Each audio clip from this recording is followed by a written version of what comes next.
close to you.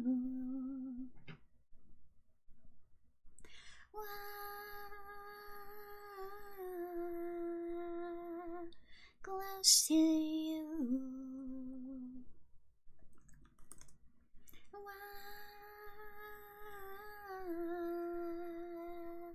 Close to you. Should I let you guys complete this round of words? You're so close. You're so close to getting it. It is actually very, very close. Roma! Wait, why didn't that work? I'm so sorry, Sats.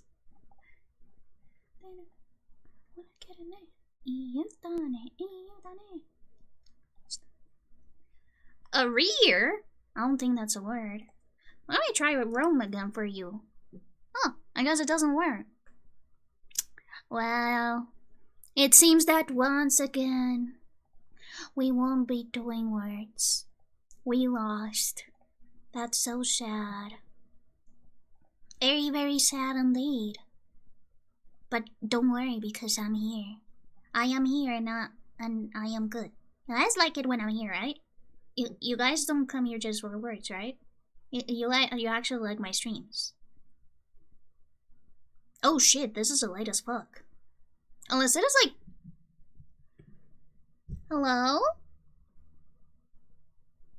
What is that thing even...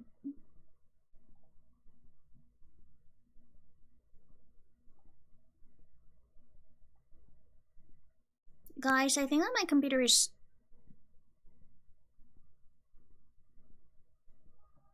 Hello?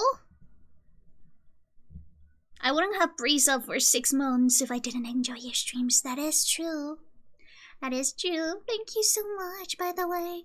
I don't know why suddenly, my VTuber model decided to, like, die. But, don't worry about it. Stuff will happen and I'll get better. Yes. I don't know, it's like peaking. Did my connection suddenly go bad the moment I started streaming? Like, did my cable suddenly decide to act up? Well, I am already working on a new thing for February, so I guess it's okay. I think.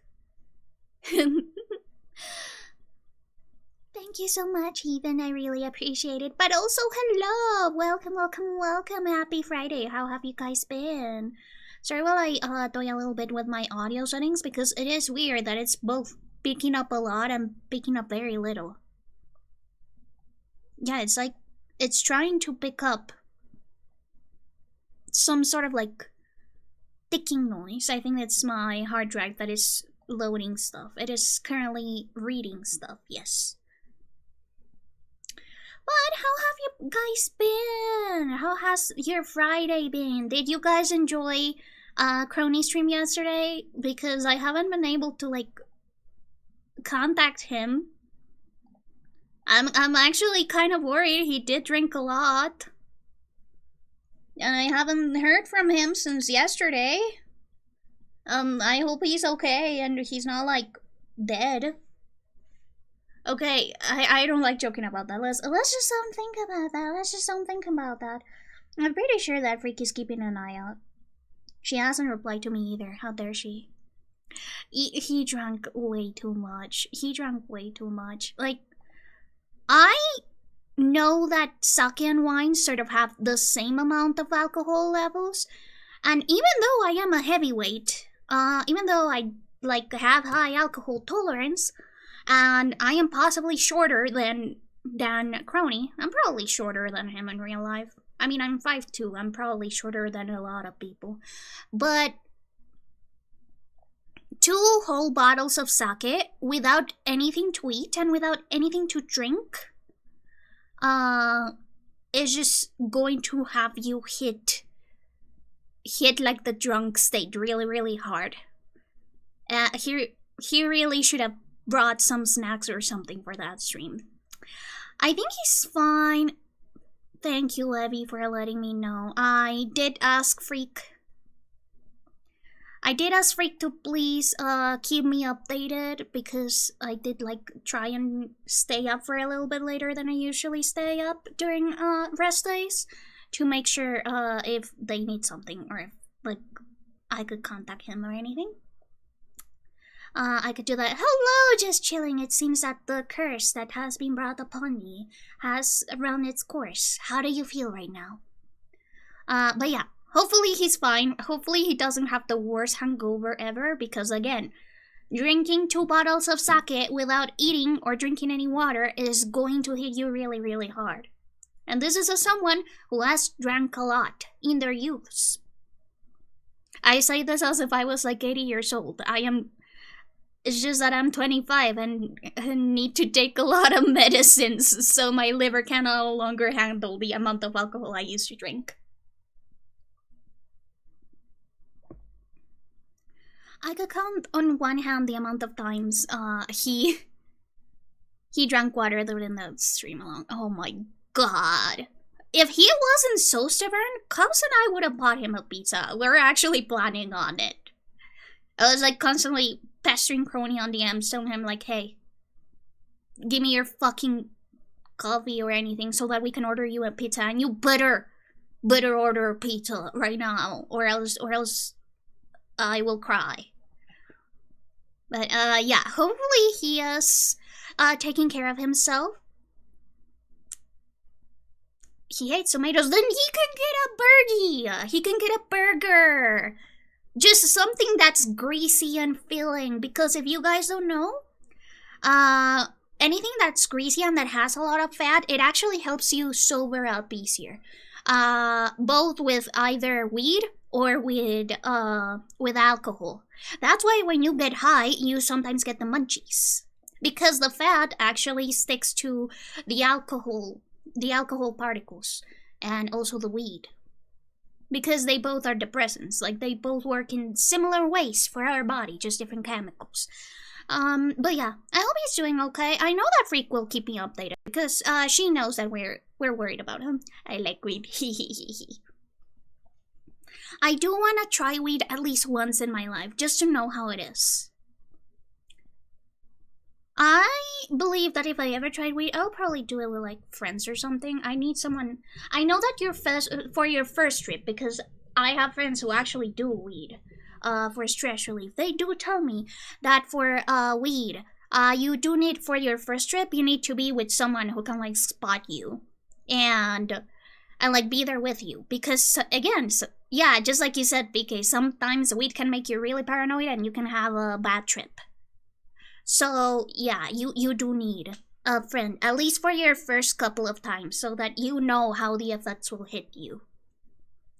But yeah, I hope Crony's hangover is not as bad. Freak! Hi! I was talking about you. I was talking about how I asked you to please keep me updated if Crony ever contacts you, because I'm kind of worried that he's like super hungover now. Hi, Crispy! Hi, Space Bee Wizard. If I ever do weed, I would want to do an Adventure Time bench. Honestly, that would be really cool. I think that Adventure Time, especially the first seasons, are super like weird. Oh, I must not have seen it because, yeah, I must not have seen it because of streamer mode, but it's okay, I'll read it later. What's more important, weed or us? Frida.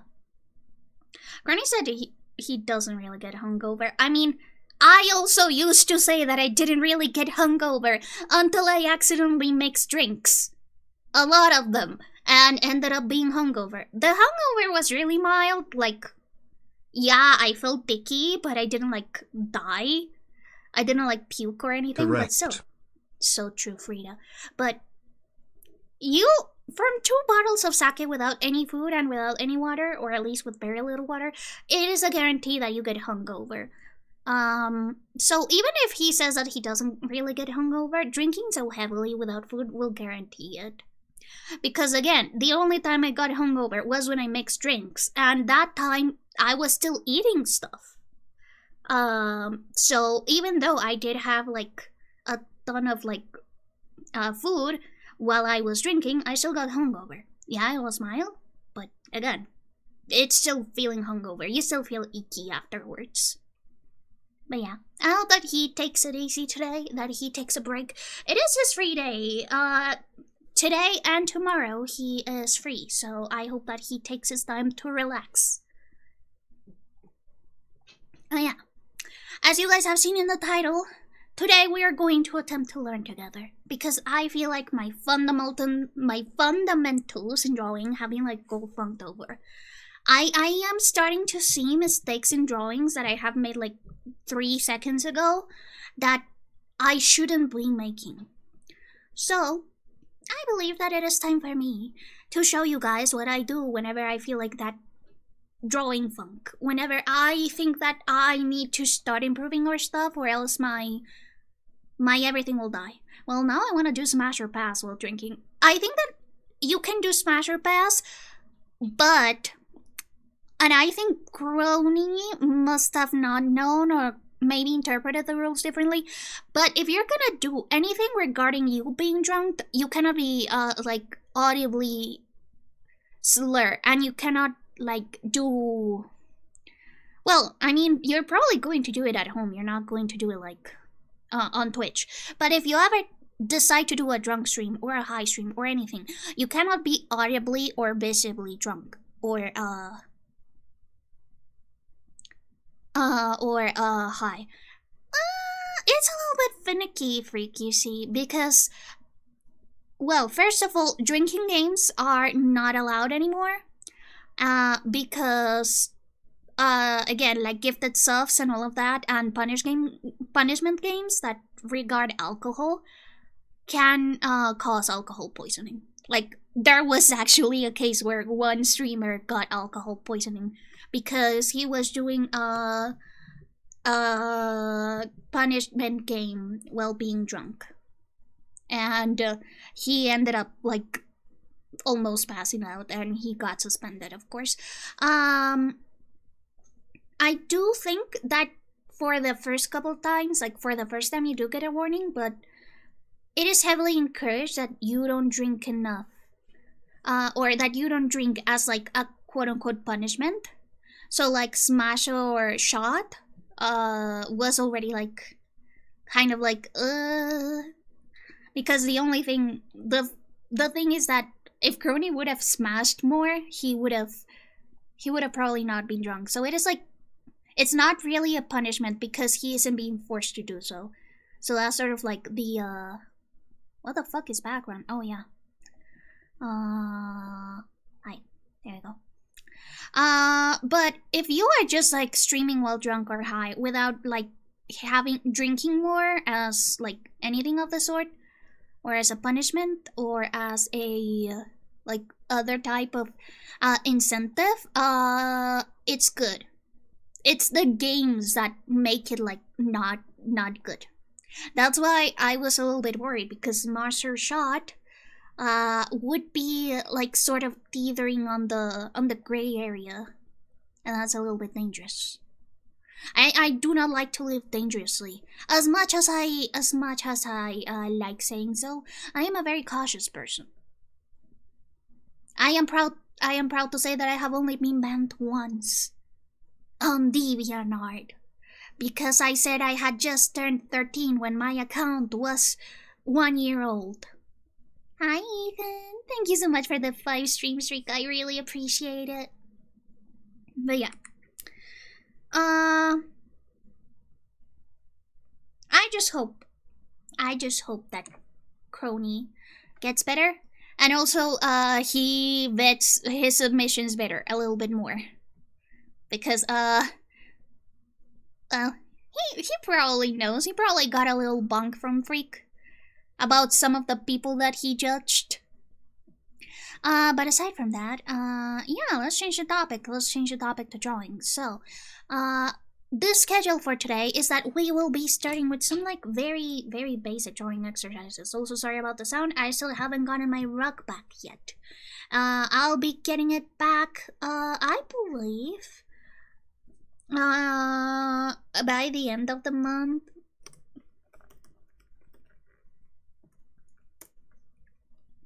Which is very vague, but I'm assuming either the end of the week or next week, which is nice because I really don't like being wobbly, and I would like to use my VTuber model more often. But I also don't want it to wobble all over the place. I've already mentioned Kitsen way too many times in Crony streams, and now I'm temporarily banned from the streams. I deserve it. Yeah, it is usually not very good etiquette to mention another streamer too many times, even if you're friends. Even if the streamers are friends.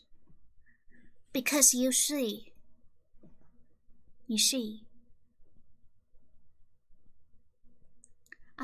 some streamers might not be friends. I think that Gurney has made like a short about this, but like we're chill with mentioning each other on streams because we're friends, but some people may be mortal enemies behind the scenes. You don't even know. But yeah. As for like my streams, I'm usually chill with it. Like obviously don't go overboard, because it does get annoying if like somebody's only talking about somebody else on my streams. But if you're engaging with the stream and sometimes mention Keto Crony, I don't mind. I mean, I do mention my friends a lot too. I mention Salu a lot, I mention Stefan a lot, I mention Crony a lot, I mention Scry a lot, I mention Eerie a lot, I mention Freak a lot, I mention Crispy and Melon and Sumi, and oh my god, I have so many friends, that is insane. I make sure it's only people that are actually connected to each other somehow. Well, that's good. But yeah, if you overdo it, you will get banned most of the times. That is just how it goes in the VTuber community. Oh my god, this little guy, why is it freaking out? Okay. Nope, it's definitely, I think that is definitely catching the sound of my hard drive writing. Because my hard drive does have this little annoying ticking sound when it's writing up file data. So yeah.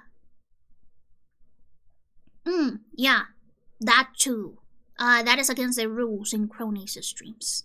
Again, you probably should also make sure to read the rules for other streamers, because rules vary for other streamers. So as you can see in Crony's stream, usually if it's not the topic, you shouldn't talk about it because it doesn't feel nice.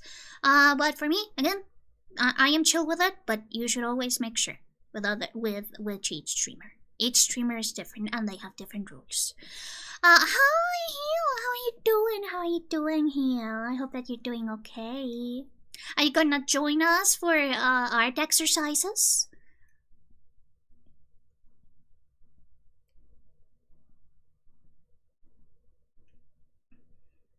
Because we're gonna start. So, I think that the first thing that you have to like learn how to do when you are drawing is first warming up. I should warm up way more than I do, but not today. I've been doing them all week. God damn it. Well, a little more practice doesn't hurt anybody, you know.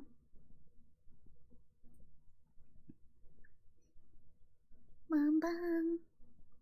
I've started Drawbox. Oh, the Drawbox challenge? That's good. I haven't done that in years. I haven't done that since I was like on my freshman year of university. I should do that. But no, today for warm-ups, we're actually going to do textures. It is usually something that you can easily start with, and you don't need to be super I don't know how to say it, like super perfectionistic about it, like super picky about it, because they're just textures. What? Why is it black? Oh, weird. Let me close my Medibang because we'll be using CSP for this. And I'll start. So I am using this website over here, and I am actually going to be pinning the websites with every like drawing exercise we do, so that you can follow along with me. So boing and boing. There you go. And as you can see, it is just showing you simple exercises. You have the visual guide. You have all of the images. You have the grids, and it doesn't have to be perfect. At least I don't think that it has to be perfect. This is just to warm up your drawing muscles, to warm up your hands, and that way you are able to like work with it better. So, what we're gonna do first is actually create a little grid. You can make it as big as you want. I'm gonna make it 3 by 3. I think that is like a very good starting point. As you can see, my lines are never straight. They're usually not very straight, and that is okay.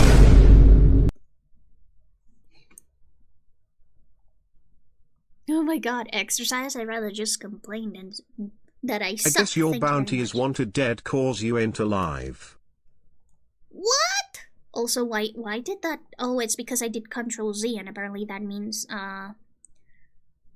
change your stuff. I guess your bounty is wanted dead because you ain't alive. Huh, interesting. I'm gonna have to ask Stefan. Oh shit, my mom is calling. Give me a second.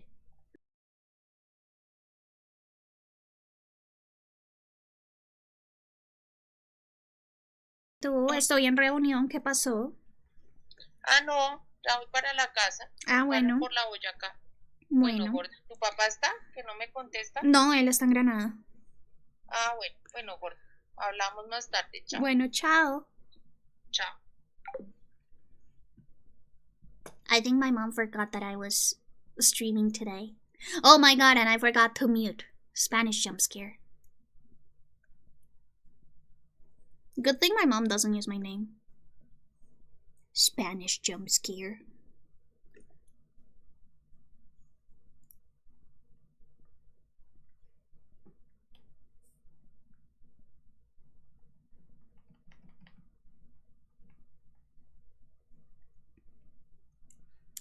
You know, one good thing about my parents is that they don't usually say my name. They usually use nicknames or pet names. They like calling me fatty, but like in an affectionate way. Like calling someone a fatty in Spanish is actually like an affectionate nickname, you see. I said that the lines don't have to be perfect, but I want them to be perfect. Yeah. It's just a Spanish speaker thing.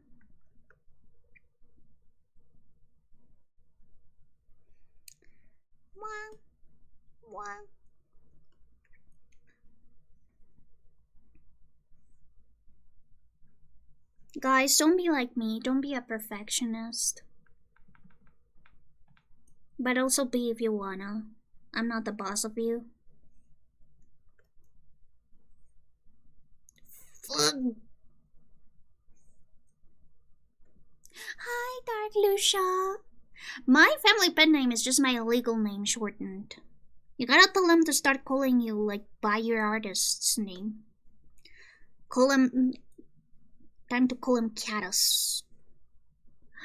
Hello. How are you doing? Right now I'm just doing the grid to start my drawing exercises. You know what? This is decent enough. I think that this is good. Well, I know a little Spanish, but I saw the wanted sign. That's why I said that about your bounty. Oh yeah, no, I know. You would have to ask Stefan. We'll have to ask Stefan about whether or not I am wanted dead or alive. And what does that entail? Calling something fat in Swedish is slang for cool. So true, Heel. That's obviously the best. You expect my family to respect me as an artist? That is hilarious. Well, my family is very nice. They're very nice people. Anyways, first texture. You know what? I think that it's best if we start with like very easy texture. So I'm just gonna start with a little grid texture. Why not torture myself even more? I think that when you zoom in or out, it actually makes it easier or more difficult to make textures, because sometimes you get too caught up in the details. But sometimes all you need is a little bit of imperfection. Also, I don't know why, but my lines are way straighter in traditional art. Maybe it's because I rely too much on the stabilizer on digital art, but still, it's a little bit annoying.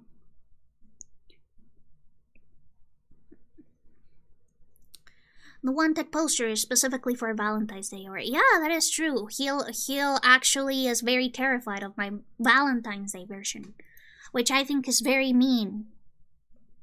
I'm just there to spread love, and then he was like, nuh-uh, you're evil. I don't care what you say. Love is evil and fucked up, and that's why you're also evil and fucked up. Yeah, I'm just like doing some texturing. That is like a good warm-up exercise. And of course, you can follow up with just like pen and paper.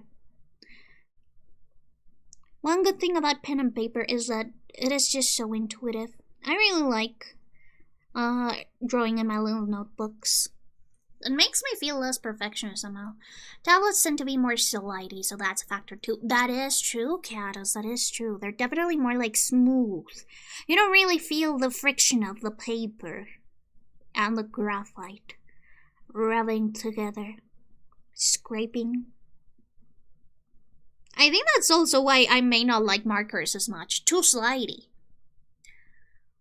Who famously is a crazy masochist who stabs people. What are you talking about, Heel? I have never stabbed anybody. I do not stab people. My love arrows are for spreading love and joy and happiness. Yeah, I think that people often underestimate just how much like doing little doodles works to help with your like fine motor skills, especially because it helps your hand be more steady. Never deny the crazy and masochist part. I mean, I don't think I'm a masochist. I don't like getting hurt. There are no bodies. Look at all of the wisps. They're alive and well. The only reason why they die is because you clicked the button that I said do not click. Oh my god. Never deny the crazy. Well, of course I am crazy. Everyone is crazy in this channel. Everyone knows that. We're all insane. Boing. Ella durmió al calor de las masas y yo desperté queriendo soñarla. My life status is set to complicated. That is true. That is true, Catus. You are somewhere in between. I better win this. Well, you better lock in. You better lock in, Ethan. Only the most bloodthirsty wisp wins on the battle royale. De música ligera, nada nos libra, nada más queda. You know, as a child when I was little, perhaps even littler than I am now, I really wanted to become a mangaka. I think that it is every like weeb child's wish to be a mangaka one day, and you have like all of your tools set up. Everything, you practice the hatching, you like have the story on your brain, and then you make like 2 or 3 pages and you give up. But honestly, the hatching exercises really helped me out a lot. I'm just conceptual, so I ain't got a body to stab. That is true, Heal. Especially since you are perpetually healing, so you are perfectly fine. I never were a weep child, so I wouldn't know. Well, now you know. If you were a weeb child, you would have wanted to be a mangaka. I see.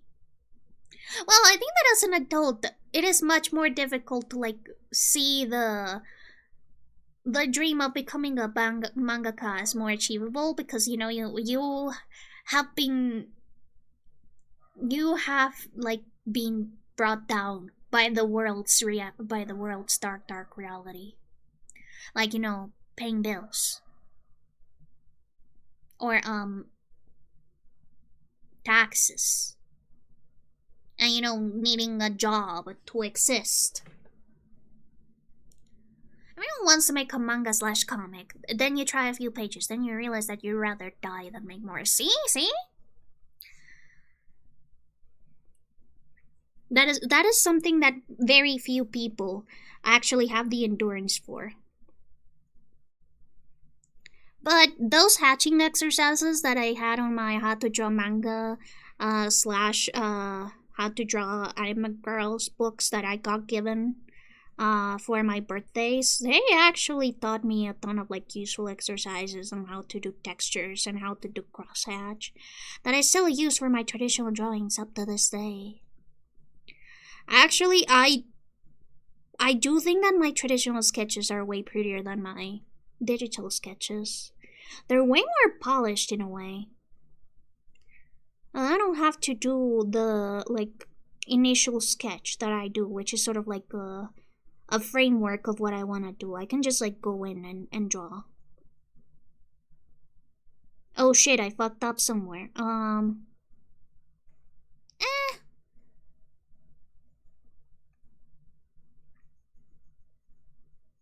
Remember, you're probably doing this with like a pencil, so you can erase it too. This isn't cheating.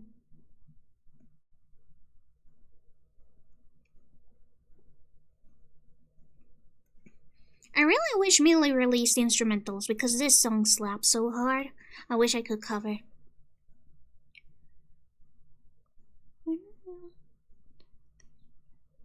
Oh man.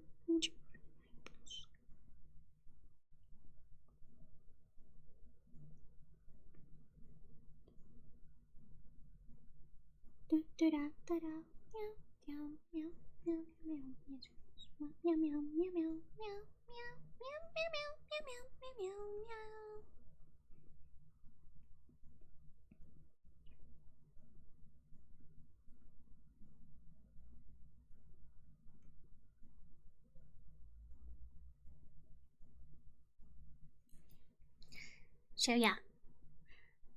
Yo, Millie Jumpscare. What do you mean, Millie Jumpscare? I listen to Millie a lot. I'm living in it too and 20 easy, unless my heart gives out. So true. If you're an artist in 100 years, you would be pretty famous. Granted, it's slightly unrelated to the art, of course. But wouldn't that be like super cool? Then again, maybe it wouldn't be like super cool either, because my grandpa and my grandma are already on their 80s. Actually, technically the 90s, because my grandma from my dad's side is 90 and is turning 91 this year. And they live very careful lives. It probably wouldn't be that cool. Like, you know, a ton of stuff that they need to like worry about, like their blood pressure and their sugar and their very fragile bones.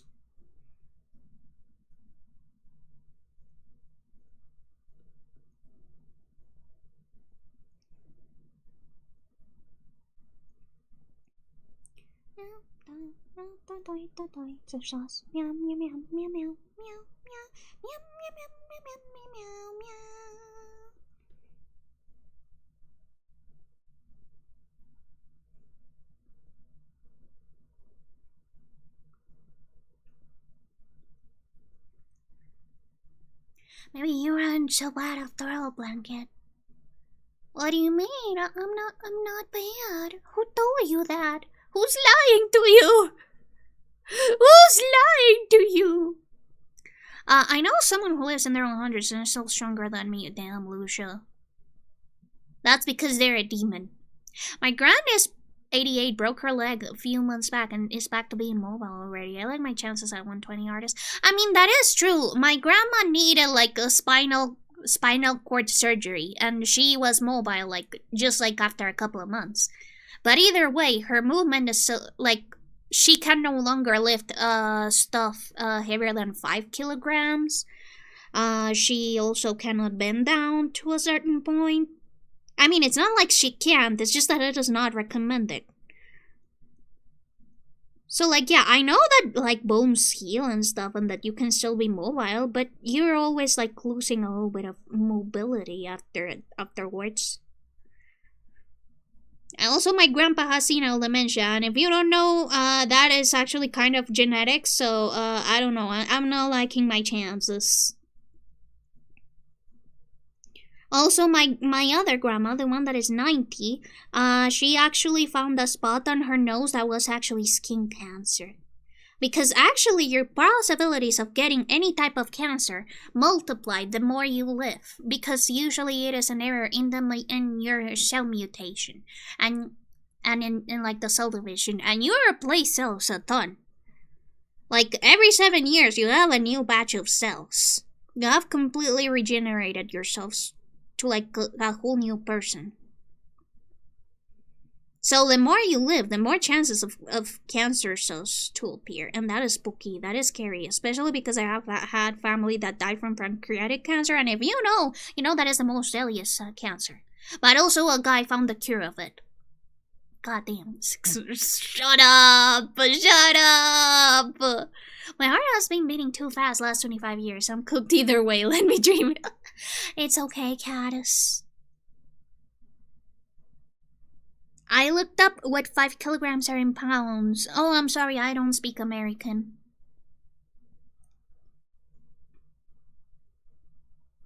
In here, we talk with good old meters and kilograms and Celsius, the correct measurements.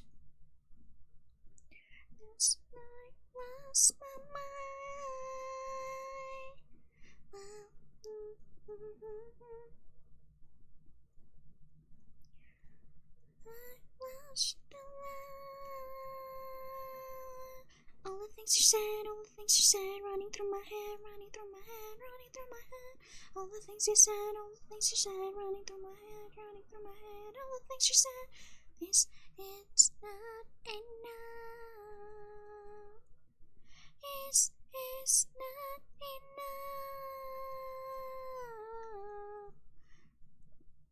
Do you guys know that one of the girls from Tattoo is actually homophobic?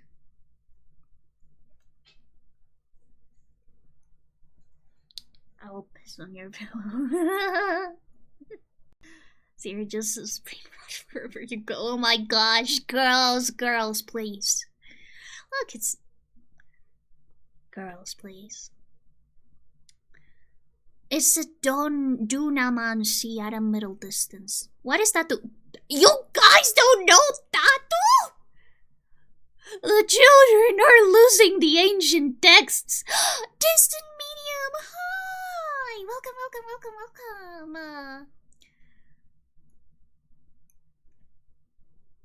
From Tatas. Katas, a creature of legend. Katas is like a cryptid that appears every once in a while on my streams. It is like, you know, a creature of mystery, a creature of legend. So true. Also, hello, Distant. Right now, we are doing some textures to warm up before we do some art exercises. Feel free to join us. By the way, the people who do not know who Distant is, they are a very, very good artist. Free, can we please give Distant a shout out? But I fear I am old. I live under the rocks, please understand. I like a Tattoo song called Clowns, but I fear I am old. No! Okay, guys. Getting real for a second. Tattoo was a band that was created with a specific gimmick. It was like, okay, it was a Nemo rock band, like pop rock band, that was created with one specific gimmick in mind. And it is like 2 girls singing pop rock, singing emo music. And they're lesbians. That's it, that's the gimmick. Absolute cinema. And we ate that shit up. Do you know how hard it is to find openly queer people that make music in the early 2000s that actually make really good rap music? Damn. Call you floaty? Girls discrimination. I'm so sorry, Caddis. But, yeah. Yeah, they were very iconic for the queer emo community. They were very, very popular. And their most popular song was the one that we just heard, All the Things She Said. I am using the Poppy cover, so this is not the original. But you see, later, when Tattoo disbanded, aka they quote-unquote broke up, a lot of allegations came out against their manager. Apparently the manager was actually like sexually harassing them, and I was also barely 10 years old and I still knew about our lords and saviors. Ebimaru, Ebi, you have to understand. Even at 10 years old I was chronically online. And I had an emo sister. With the manager's balls. Yeah. Also, thank you so much for the 10 stream streak. I really appreciate it. Congratulations on your 450 candles. But either way, it came out that the guy who was her manager actually, thank you for the hydrate, was actually abusing them and was treating them just very harshly. There was some sexual harassment claims, and of course they disbanded. And the Tattoo Girls never like really spoke much. They sort of like after they disbanded, they just went out to do their own things. They were not really on the cultural zeitgeist. But either way, it was discovered later on that one of the Tattoo Girls was actually like very, very homophobic. And some people do believe that maybe it was because of the sexual abuse that she endured from the manager that she became homophobic. Some others maybe say that she was always homophobic and she was just pretending to be a lesbian for that cool haracash, but we don't know the full story. But either way, it is very, very interesting to know that one of the most iconic lesbian bands that for like emo people and scene people in that time actually not only was a sham, I guess that people already knew that it was sort of like a marketing stunt, but that one of them was actually like violently, very heavily homophobic. Yeah. So that is like the story about Tattoo. And first of all, I was also 10 years old in 2011 and I knew about the Tattoo controversies because I had unrestricted internet access. Yippee!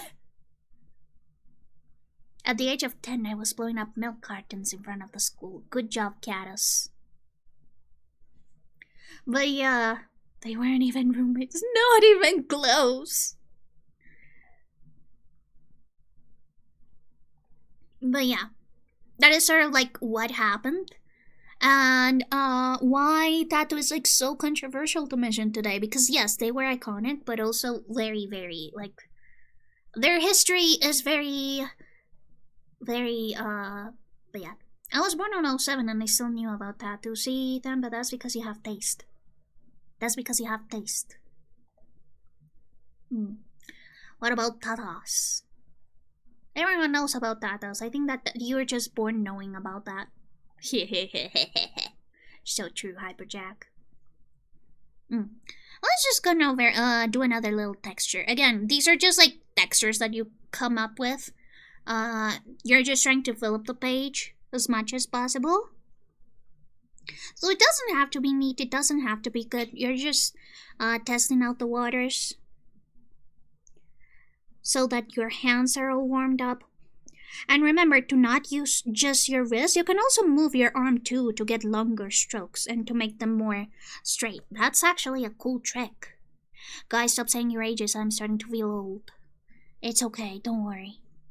We all die at the end. Aging is inevitable. Unless something very, very bad happens.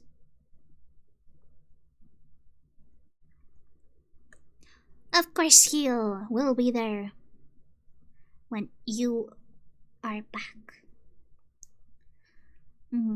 Honestly, it is so interesting to hear about like bands that I just listened to them tangentially, because my sister was an emo kid,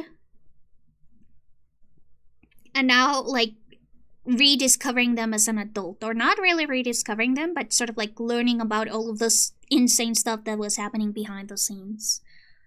I am only 25. Yeah. Don't worry, Catus, I'm only 72 years old. So I'm pretty sure that you're okay.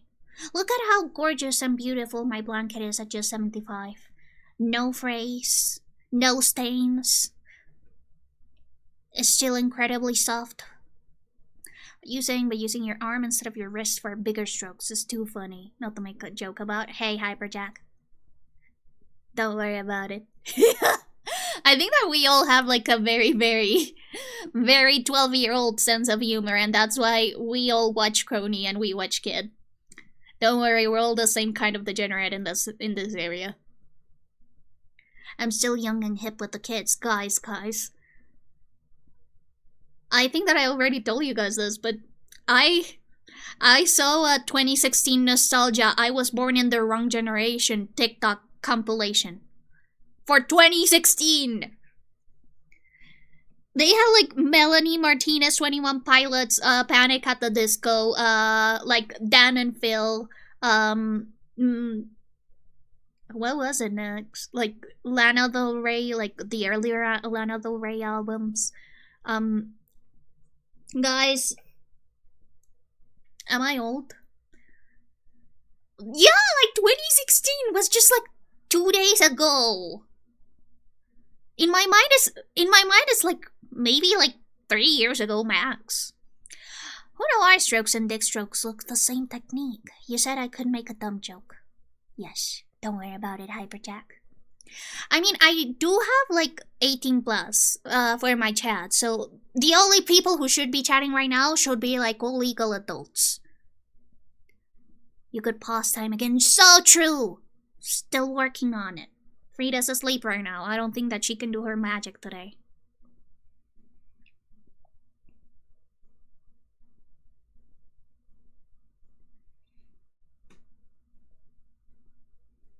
Yeah, it is just so weird to know that there's like people that actually yearn for my teenagehood. Guys, my teenagehood wasn't great. I was not well liked, and all of the stuff that they yearn for is the stuff that you were bullied for at that time. Yeah, yearn. 18 plus streams are solely for making stupid dumb jokes safely. So true. 2016 the flaws. Oh my god, Fortnite. There were like MLG jokes, right? Or is MLG more like 2014, 2015?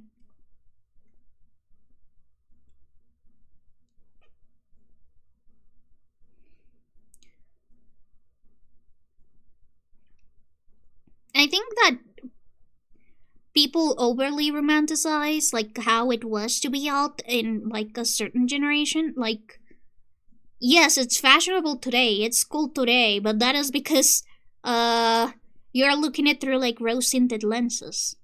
I still remember like one Twitter post where they were like, look, this is what liberals took away from you, and it was like a picture of a goth, of like a girl that was dressed as an emo, listening to like Justin Bieber. I was like, yeah, no, that is not a real emo. A real emo would never listen to Justin Bieber.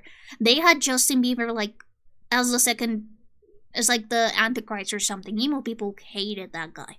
And also, yeah, no, this wasn't like taken away. Like, emo people were rare and they were bullied.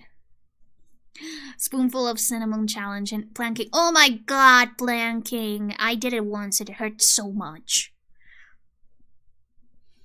Be my bad boy, be my man, be my weekend lover, but don't be my friend.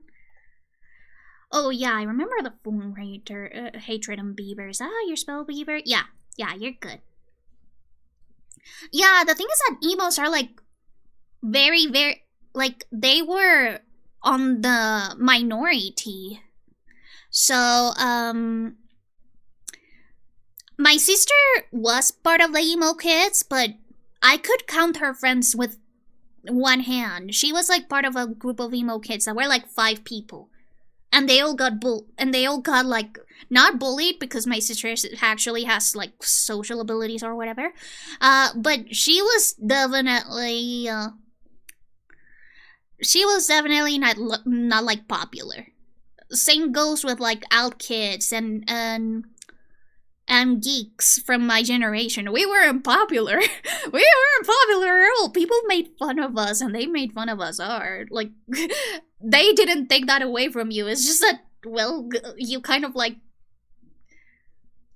We were always niche to begin with.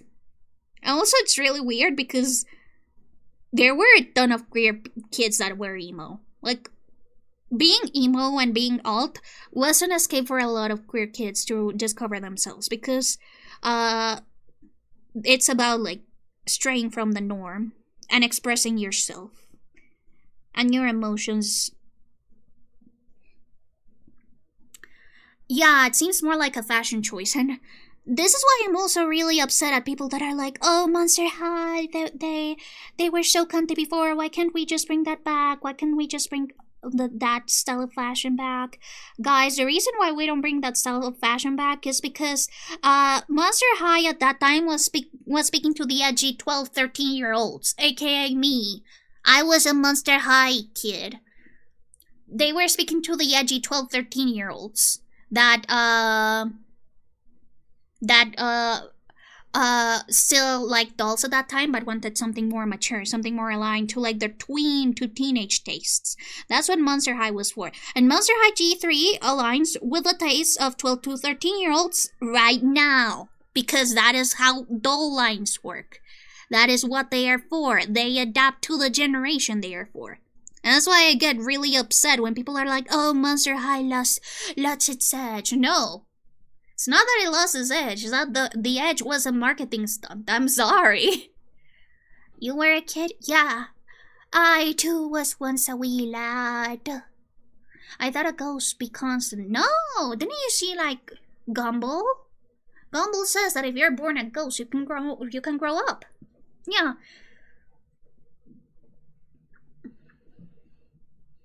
I was a Monster High enjoyer too, although I could never admit it. That's for the girls. That's for the girls. Yeah. I mean, I guess that is true. Being a doll collector and being a guy is already like a lot of stigma to take up from. While I was growing up, the athletic kids were the ones made fun of for some reason. Well, the nerds were popular somehow. You know, that depends on the culture.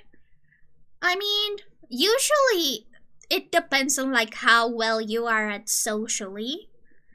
And if you're good at something, then that's sort of like what they latch on. But you gotta have good social abilities to actually be popular. And that's something that I did not have because I was smart. That didn't fucking matter. It doesn't matter. I think that the edges... So you see, here's the thing. The reason why cartoons and all that stuff were edgier at that time was because when you have more resources, while the economy is good, people tend to take more risks, be a little bit more alternative. But when stuff is starting to decline, when there are recessions, stuff becomes more conservative. Also, well, I do love those shows with all of my heart. It is kind of weird because there's definitely stuff that I probably shouldn't have seen. Like, yeah, gross out humor is cool and all, but also, having unrestricted access to both TV and the internet was kind of bad for my little brain. I definitely am desensitized to stuff that definitely I shouldn't be desensitized to. Also, guys, ads are going to start in 40 seconds! If you need to grab a snack, grab a drink, grab anything you may need, feel free to do so. And I'll be there for another hour of content. I'm gonna also do a be right back screen because I have run out of water. So I am going to also get myself some water. Settings. Boing. There we go. Okay, we're back. Thank you for the hydrate. Yeah, well, I have run out of water. When outbreak starts, I'll go grab water. Don't worry. What texture should I do now? No, since that was circles, I guess I could just go for this.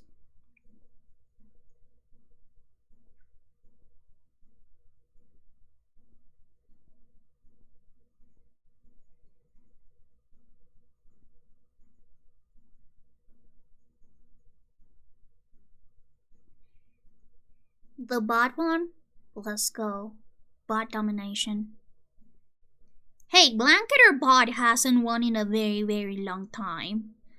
Blanket or Bot has been letting y'all win for a while. Don't slander my bot. It is a good bot.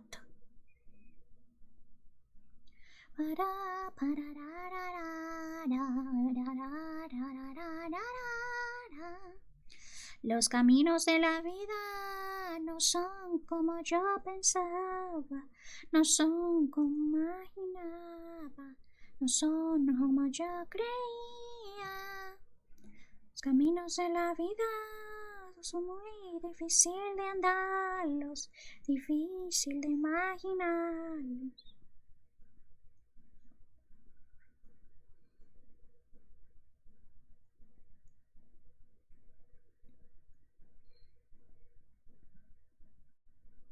Okay, outbreak just started. Okay, I'm gonna go but might be right back stream. I'll start words and I'll see you guys in a little bit. Bye bye.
Okay, I'm back. I don't know what is with the annoying audio issues today. It's just, there's some interference somewhere that I don't know where it's coming from. Because I already tested and it's not my computer. Or at least it shouldn't be. Filters.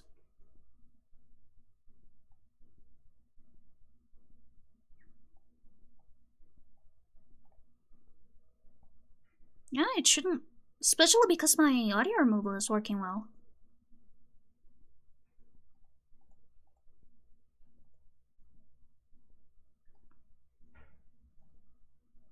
Yeah, it's so... What if there's another ghost with you? Or your pulse? Nah, it's not my pulse. Definitely not. Also, sorry, I am sort of like moving the mic to see if maybe it's too close to the computer fans. That's what's making it act up, but again, it shouldn't. So, it's weird either way. I'm just gonna put back everything to how I had it, just in case. I'll do some tests after stream because it is really, really weird.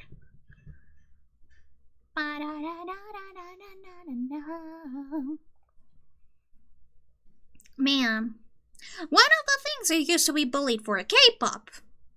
Liking K-pop was not common and not very well liked back in the day. In fact, people bullied me for it until like 2013.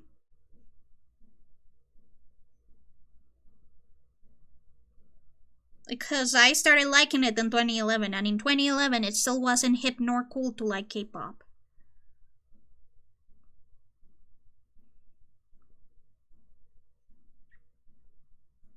Nor Vocaloid. I also like Vocaloid, and people made fun of me for it. People are weird. Trends are also weird.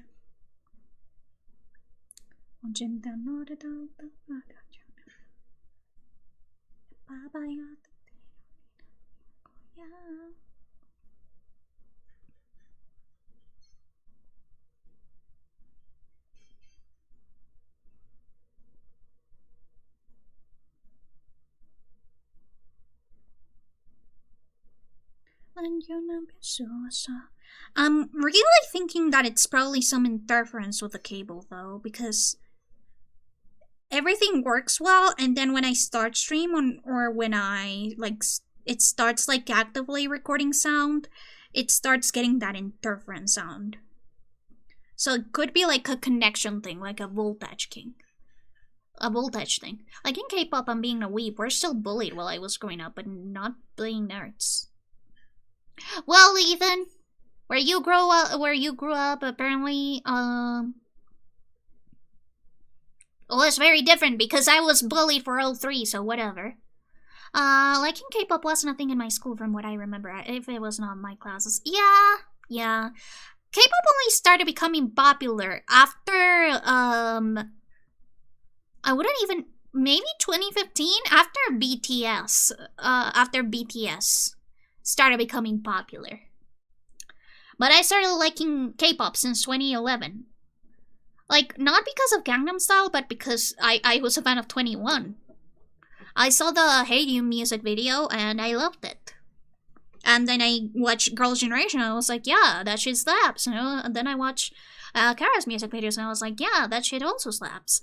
And I graduated high school 2025. How old are you, Ethan? You sound like a baby. You sound like you're a baby. Oh, you're 18. Okay, good. Good. So yeah, you are a baby. You are like a little baby. My friend likes Twice, but didn't meet him till COVID. Yeah, Twice is like born in 07. You are a baby. You are a fetus. You haven't even been born yet. I'm sorry. You have yet to be born.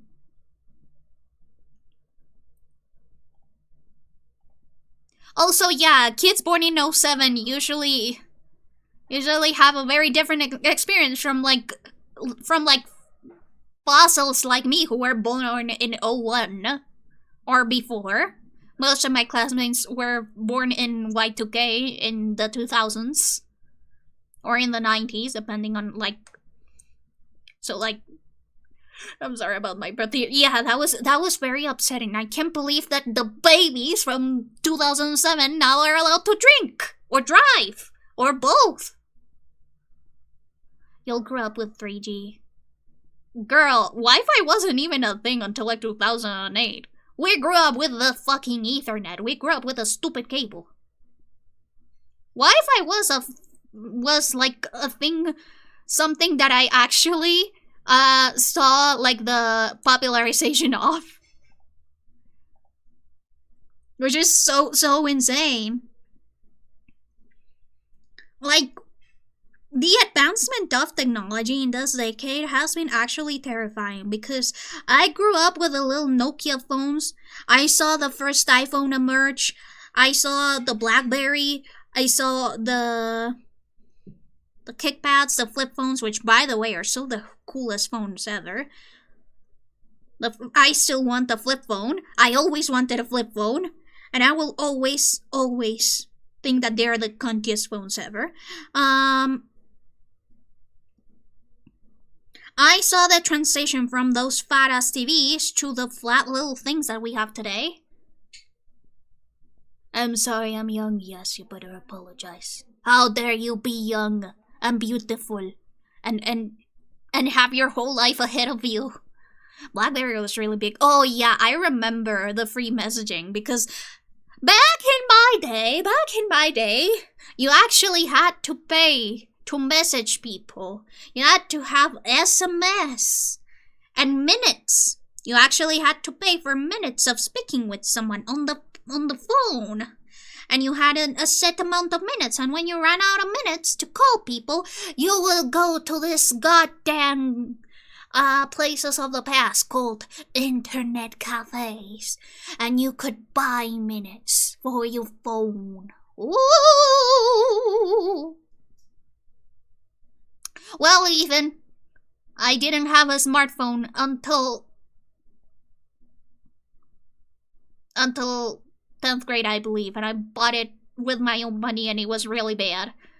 Don't forget AOL dial-up. I think that I was still too young to experience it, like, and remember it, because my mom, since she is a system engineer, we did have, like, a pretty modern computer for the time.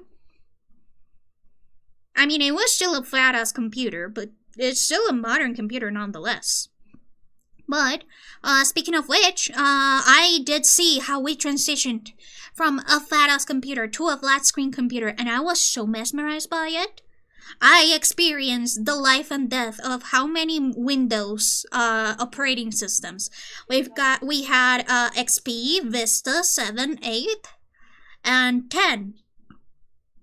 So, XP, Windows, XP, Vista, 7, 8, 10. I have experienced the life and death of 5 Windows releases. And by the way, 7 is still the best. No questions asked. It is the best operating system ever. What do you mean your childhood? You're still a child in my brain. You're still a baby.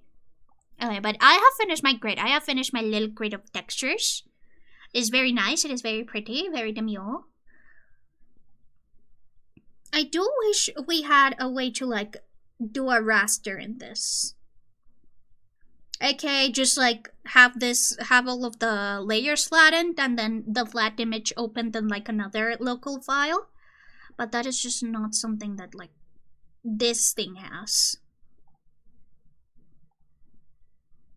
That is not something that this program has, which is sort of a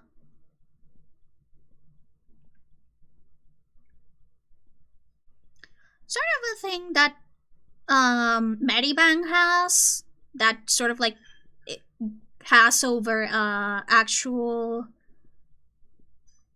over CSP, but you know, I guess we can deal with this. I am hearing sounds from the kitchen, and I am so used to being alone at home right now that I am worried that Frida might be doing something, but then I remember, oh yeah, my mom is home now. My mom just came home. Yeah, okay. I think that we're just gonna have to like open a new layer. Yeah, just a new thing. Boing. So that I can keep some of those textures referenced. And that is because our next exercise, well, first of all, we will be drawing boxes. I'm sorry to the people who don't like drawing boxes or circles or squares, but it is time to do boxes.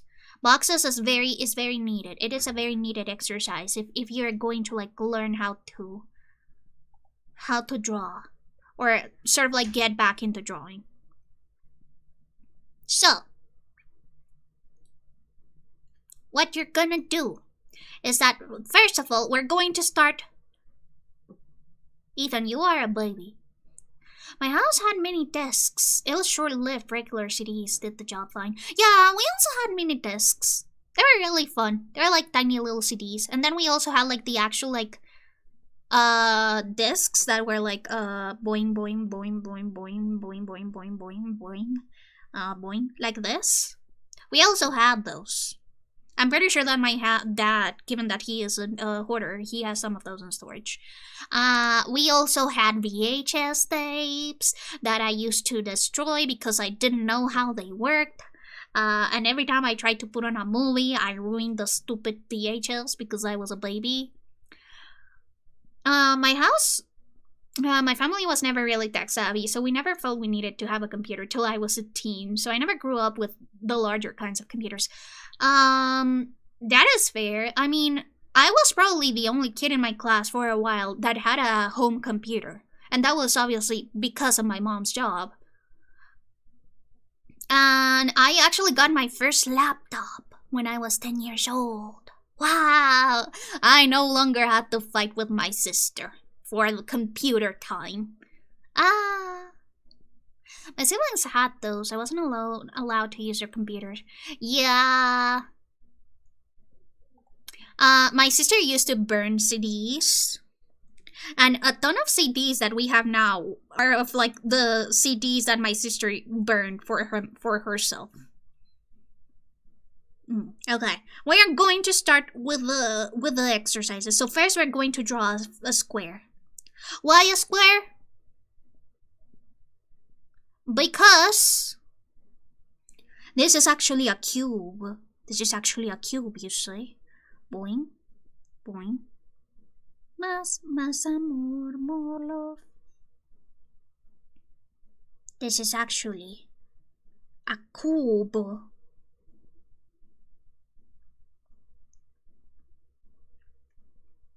Wow. Ooh. PS2 was even... Yeah, the PS2 actually lasted for a very, very long time. I was a PS1 kid. So the original PlayStation. And the 2 never really took off that much. No, sorry, not the 2, the 3. The 3 never took off as much. But the 2 really took off a lot. Especially because it has very iconic games for the time. I did have an Xbox 360, but that was like already when I was a teen. So I did skip a lot of generations of consoles. Because my parents weren't really that fond on video games. Like, they didn't really want me to like not focus on my studies because I was on those gosh darn video games. But hey, I was a straight-A student with anxiety. Maybe I did need those consoles. I don't know. Maybe Mario Kart could have fixed me. Ah, yes, the cube. That is not a cube. Look, it is... I'm trying my best. Anyways. Now we're going to rotate it 45 degrees.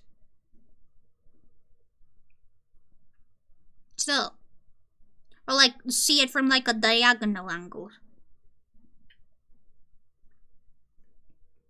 We're going to rotate it, okay? So now, it's gonna start from here. You know, perspective and stuff. Very important to know. So now it's gonna be from like this angle. This is the The vanishing point, by the way. Boing, boing. You just draw a line, and you put the square here. The other line of the square here. Put vertical line over here. Other vertical line here. Put the horizontal line. The horizontal line. Then you can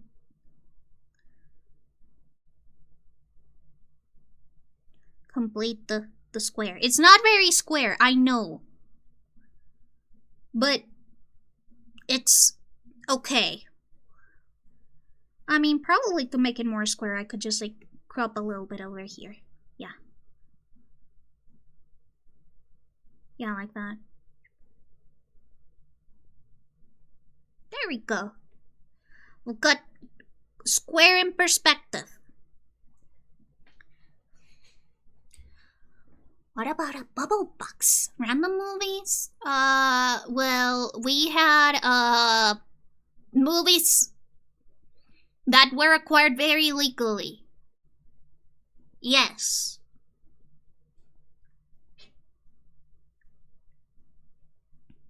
Very legal movies. So I don't know what a bubble box is, but we had movies. Okay. Now we're gonna say a cube. Another cube. We're gonna do this, but the opposite. So boing, boing, 2 diagonal lines, very pretty. Actually, this should go like this. And I really should customize my CSP layout. It is so different from my Medibang layout that I sometimes strip up. Yeah. 2 diagonal lines. Ba-da-bam-bam.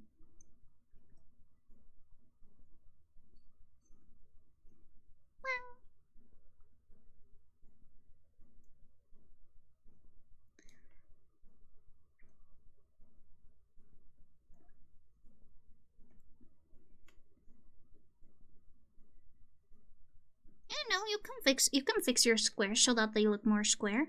I will not judge, given I am also not very good with squareage. So as you can see, we've got square from one side, square from another side. Very nice, very easy. Yeah, they did. We had those. I jammed them multiple times. Oh, I meant drawing a cube, but it's bubble shaped. Oh, so like this, like rounded edges. Like this? Yeah, we could try doing a bubble cube.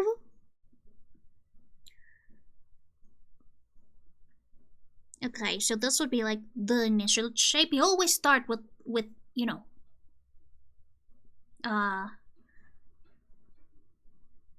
the initial shape. Like if you want a sphere, you draw a circle. If you want a pyramid, you draw a triangle. And now you see when they are bubble-like, you gotta take good care of the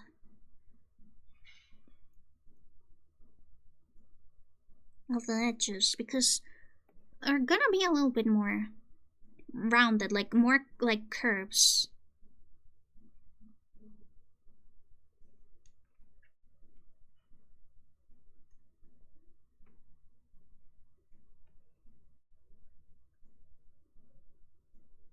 Like this.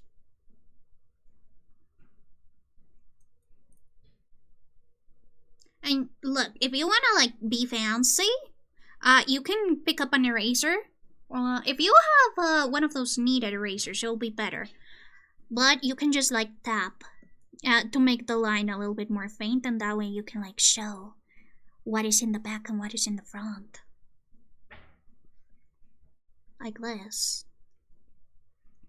Oh, apa, apa, apa.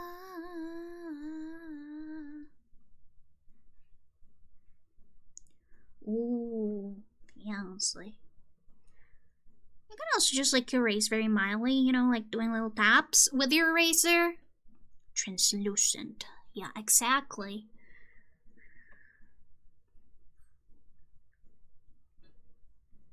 As you can see, we've got little cubes in different angles. We can also go like a little bit more extreme with our angles.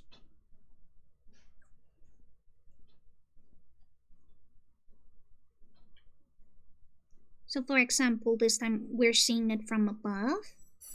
We're seeing we're seeing it from above. So it's going to have like different structure.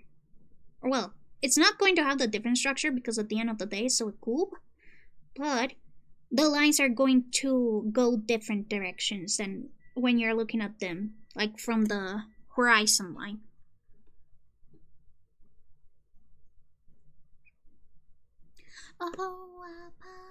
So now you can see the roof of the cube. Feels more sturdy.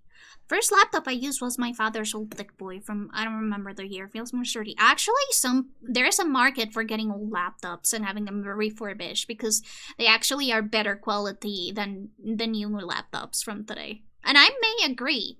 My old laptop was sturdy as fuck. It was also super heavy, but again, sturdy.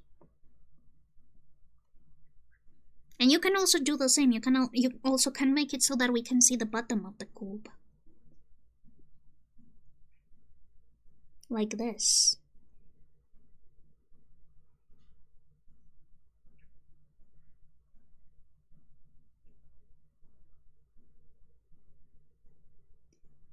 Look! We can now see the bottom of the cube. Oh shit. It's the same with vintage kitchen appliances and sewing machines. Yeah, a lot of the older stuff is made to last. It's really unfortunate how things just have now, like, planned obsolescence is the name of the thing.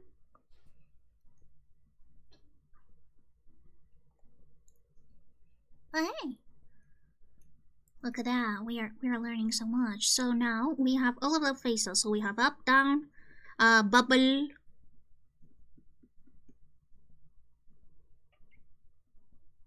Frida, please do not do that. Build to last, not replace. Yeah, that was really interesting. One more time. Actually, I think that I could make this a little bit more.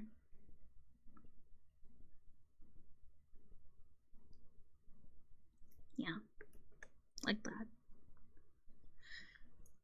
One more time. And now, we're gonna start with a sphere.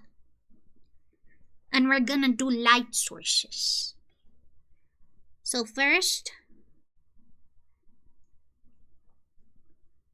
sphere. Where the light is coming from here. Boing, boing, boing. So when the light is coming from here, it means that it's going to shine from here. Usually a lot of people, when they start drawing, they just do like the flat shadow, like a grid shadow. But what you're gonna want to do is sort of like taper it off as you go. So I am just going to fill out this spot over here, and then we're gonna add some curvy lines, following like the same shape of the circle.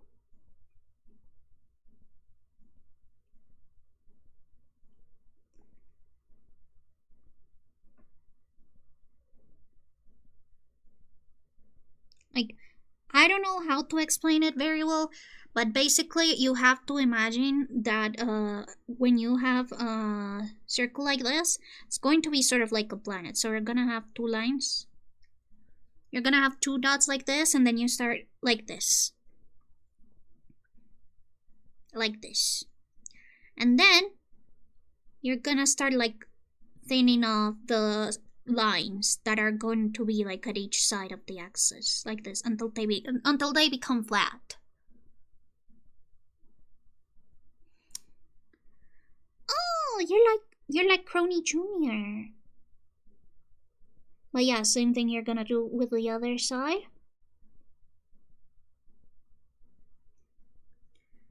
And that is basically like the lines that the shadows are going to follow on your sphere.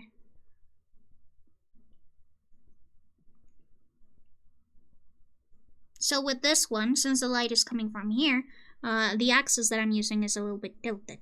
So like this, to do the curvy lines in here.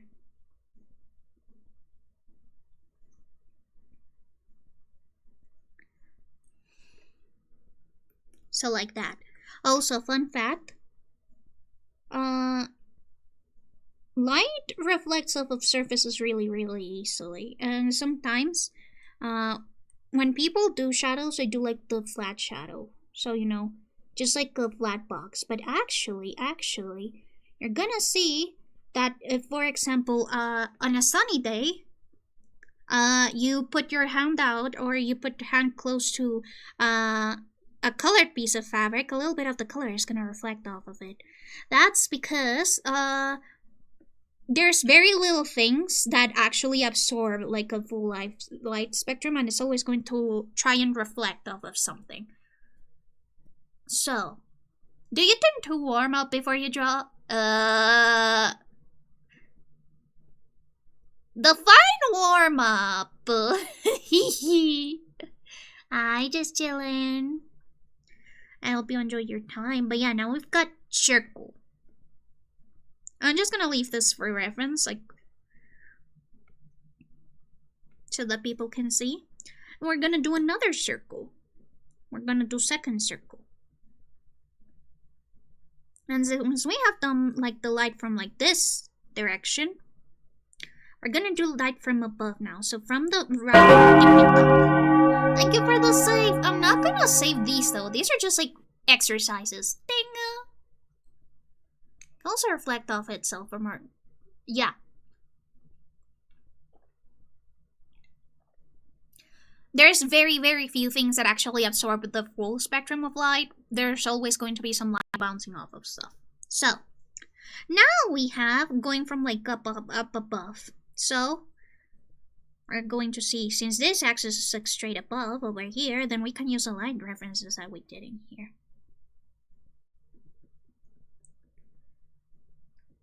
So I'm gonna fill up the dark layers. Now we're just gonna do the same.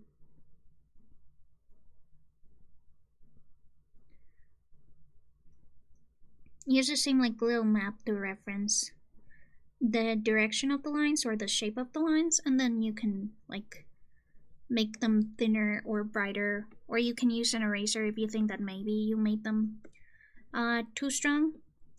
This actually has a tool that is like an actual kneaded eraser that works similarly to a kneaded eraser, so you can use it to taper off areas that you don't think are light enough.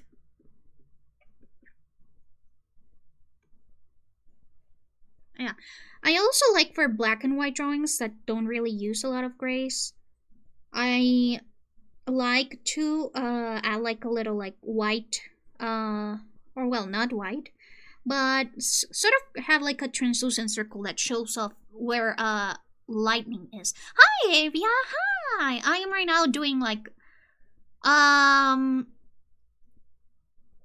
I am right now doing some art exercises. You're very welcome if you want to join me, because I am very like due to do some practice.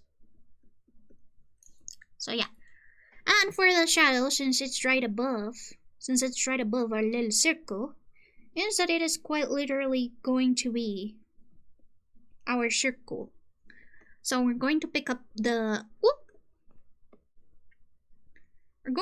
like the area where our circle is the thickest.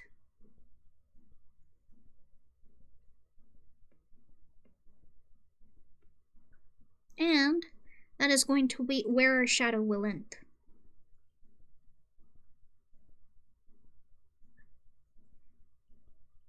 And again, as I said, the floor is white and nothing is going to absorb the full light spectrum, so there is going to be a little bit of reflection over here.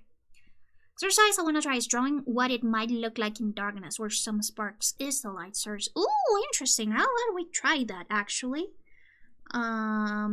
Where's the select tool? Over here. Okay. So, for this,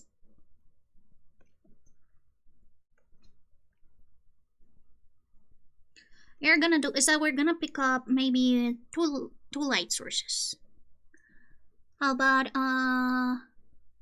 yeah, values, light values. So we're gonna pick up maybe like a spark over here, a spark over here. Now, one thing that you do and that a lot of like teachers tell you is that you should start like drawing by removing, aka using your eraser. So I'm just going to draw the circle just so that I know where I have to do the lights and the shadows. And again, we're going to use our little axis friend because this is the areas. Instead of actually doing the shadows, we're going to do the lights. So we know that there is two lights over here, and we're going to follow the axis. The axis always follows the same angle of the light source. So the axes are going to be over here, like this. And now that we know, we can just like build the little buddy.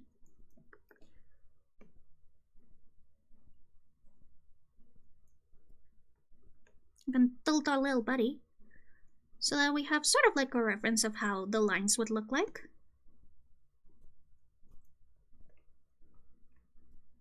And again, we're going to like slowly taper off.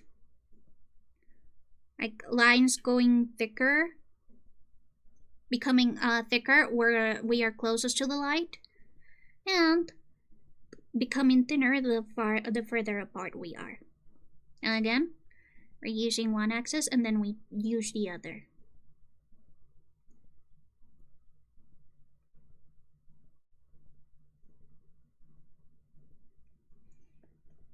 Blanket, since you're an SCP fan, have you heard of Dr. Gerald? He is very popular. I've heard of him. I've heard about the guy.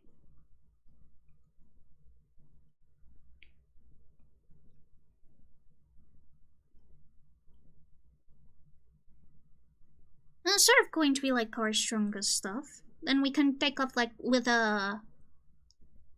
Since we were using an eraser last time, we can also just go back to the black and use very, very light strokes to blend them in a little bit more. Sort of like how we used the eraser last time to make the strokes of the shadow a little bit dimmer. Same thing here.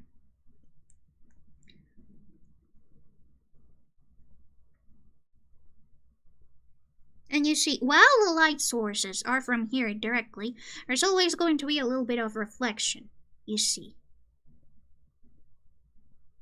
So there's going to be a little bit of reflection from the other side.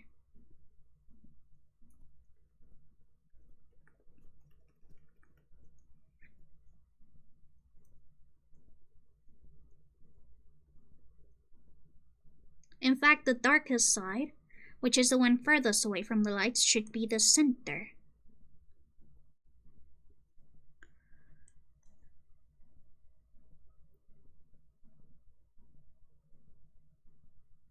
I think that with erasers it is easier to create a good sort of like gradient if you understand like how to control your pressure, your pen pressure, or your hand pressure, since we're not really... If you're working on this traditionally, you're not really using pens. But basically, you can also control the pressure of your erasing. I know that since you use an eraser usually via rubbing, it can be kind of weird. But depending on the amount of pressure of the rubbing or the amount of rubbing you do specifically, it will also make things a little bit easier. And as you can see, I just sort of like repainted the center area a little bit again. Yeah, sort of like creating a bubble. Bubbles are actually about contrast. That's something that I learned. Rosary, back when she was in DeviantArt, did like a very comprehensive bubble tutorial that I like to do. I don't remember if she used she did it in black and white or if she did it in like color, but I still remember her tutorial because that was sort of like how I started learning how to draw bubbles / tears / drops. Let me see if I can find it.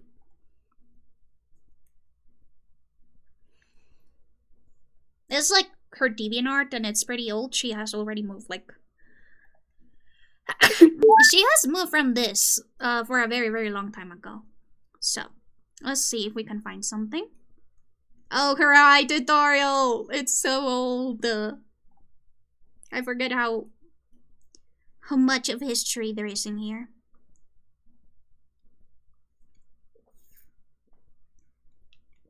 We've also got her hair tutorial, another tutorial that I used to follow religiously. Also, we have some processes. Where's her bubble tutorial, I wonder? Artwork related, work related. Let's just look for her all and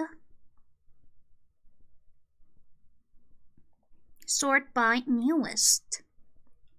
I don't know why DeviantArt now does like sort by relevance. It's just so weird. But maybe we can look for the tutorial here. Also, thank you for the hydrate. I did notice it, and I just took a sip of my water. Yeah, Dosity's art style has evolved so much. It's still so cool to see her old art because I still really admire her old art. It is still just a masterclass in color and composition. She is still one of my biggest inspirations up to this day. Did I just imagine the tutorial? Or maybe I just like studied one of her like processes, like one of her process pictures until I sort of got it. But I remember learning from Dosity how to draw droplets. Specifically from her Amelie album or from her Spider and Rain comic that she did. Huh. You know what? Let's look for references and we're gonna see the Amelie album process picture. Or this commission process picture. So, this is for a colored picture.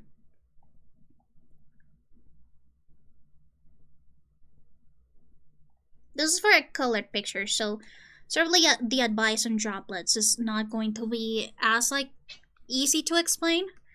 Let me just zoom in and show you guys what I'm talking about. So, water is interesting. It likes reflecting a lot of stuff, and it is known for refracting light. What is refracting light? It basically means that it separates the pure white light that you see, and it instead like separates it into like all of the different colors.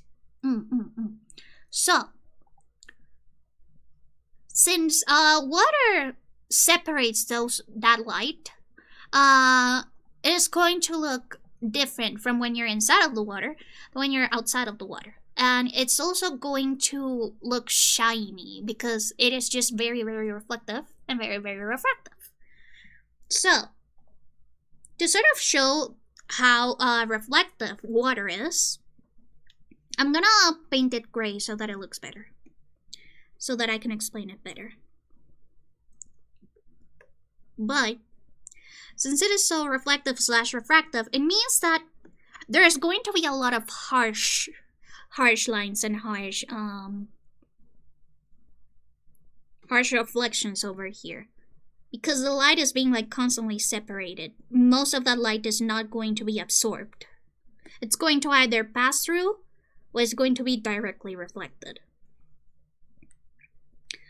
But usually water has stuff behind it, and that stuff behind it is again going to be shown via light passing through it. So what I do is that I also take colors from the thing that is beside it, and I add little like color pockets to it. So let me actually open the newest commission that I did, that I actually just finished. I finished it today. For Wormy. And we do have some tears over here. So here are some delicious, gloopy, gluscious tears from Salu. Baby Salu, he's crying. Physics. I know, Teddy. I almost failed physics. But I like stuff nice and salty. Yeah. So as you can see, when I work with color, usually I pick colors from the skin or the eyes to add shadows or reflections, because the water is translucent. It's going to show off the things that are behind it or in front of it. Similar, for example, this is like more subtle. Like for example, this is like a bead of sweat. So it's going to also like have like the colors of Wormy skin. Let me see if maybe I have my Bottle Miku drawing. My Bottle Miku drawing, I think that is the one that has like the more complex shading because it has a ton of water features. So drawing fan art, I think that it would be over here. Or it would be on my downloads. Look at Coco! Isn't Coco so beautiful? For the ones who do not know, Coco's my childhood pet. He's my childhood dog, and he unfortunately died on 2021. But he was a very cute dog, and he had a very nice life. He was 14 years old when he died, so he lived a very, very good life, and he was very pretty and very cute. And he actually aged very gracefully. Let's see if I can get that stupid water. I can also use this one, I guess.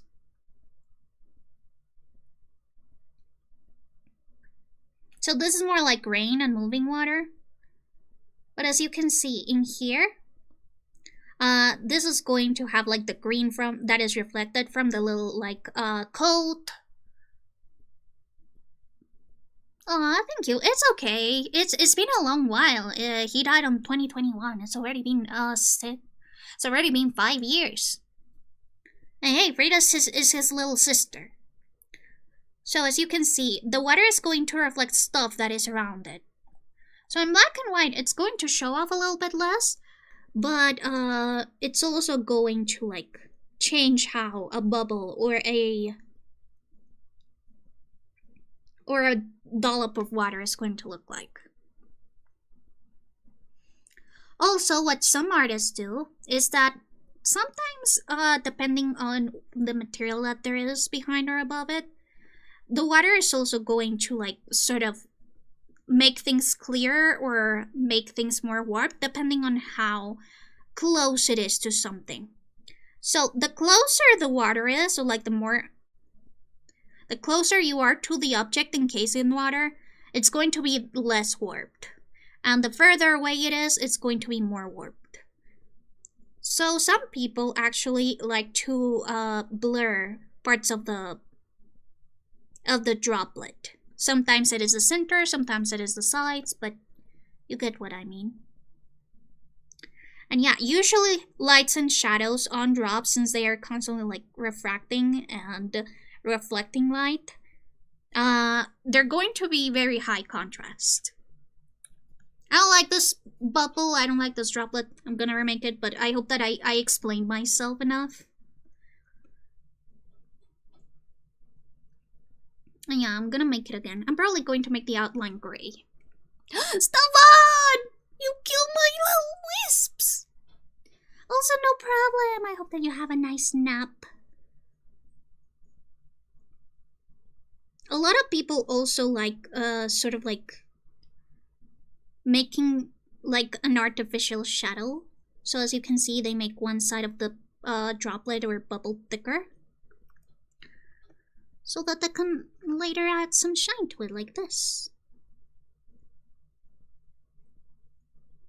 Because as I said, there's nothing on Earth at the moment that can absorb the full spectrum of light. Not even Vanta Black. Vanta Black can only reflect like the 90% of it. It doesn't actually absorb all of it. Do not believe the words of the bean guy, Anish Kapoor. Also, hi Stephen, we're doing art exercises. Do you want to join us? Singing that old song. I'm real curious, right? I know that Adosity did stuff with like water and droplets and stuff. I mean, she obviously does, but like, did I just forget? Am I like confusing her with somebody else?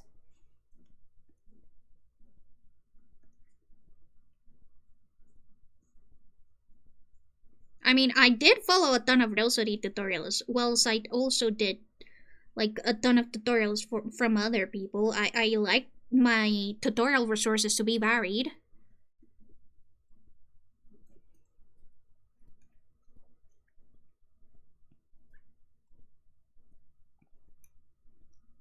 Or maybe it's just that I saw and referenced the Spider and Rain comic without actually like seeing a tutorial. I just like did by eye.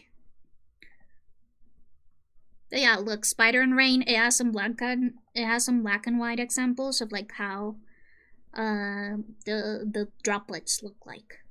Yes, as you can see, you can also see like the reflection and the use of color. So as you can see, some of the colors that you see over here with the characters are going to be reflected by the water.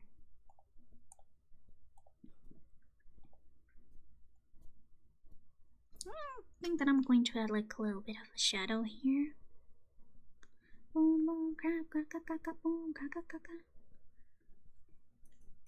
think the one thing that I don't like as much with digital brushes is that graying out stuff might not be as easy. Like, controlling the amount of like pigment that you add to something is a little bit more difficult than with like graphite. I hate AI art. Yeah, don't go to DeviantArt anymore. DeviantArt is full of slop. It's no longer for art. Also, the owners are Wix, which are Zionist shits.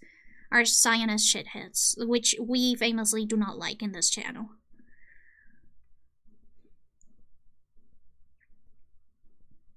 As you can see, Rosary also does the thing where she just like makes them gray and then adds the little sparkles later on for smaller ones.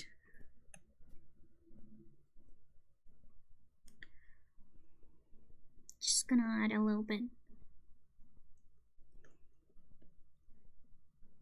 like this.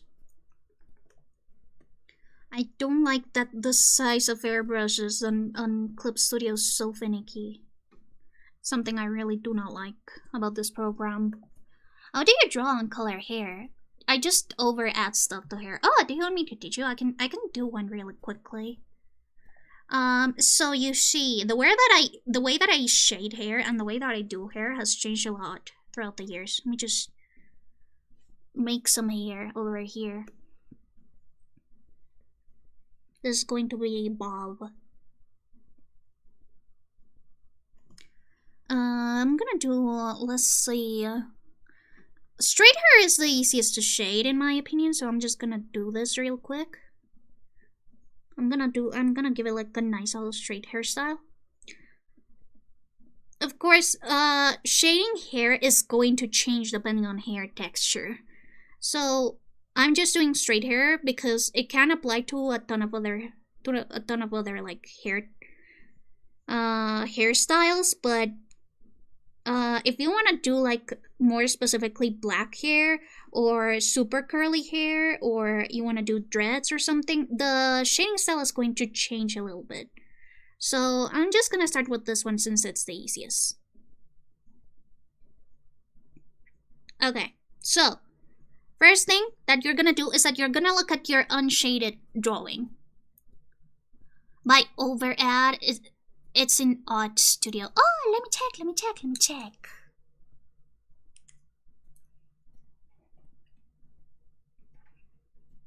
That'll actually help out a lot. Let me check the Art Studio channel.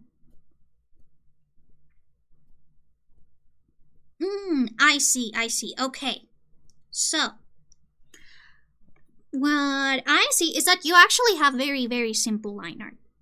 So, my line art for her is actually a little bit more complex. That is something that I just like decided to do. Let me open my line art for my most recent like piece. As you can see, it is very detailed. That is because I use the line art as a guide for how shading would be. So, since your line art is simple, let me simplify my line art also, so that way you can also apply it to your own art. So, the first thing that you're gonna have to learn with hair is that hair actually grows by sections. And the way that hairdressers and people who actually know how to do hair work with hair is also by sections, because it grows in different areas.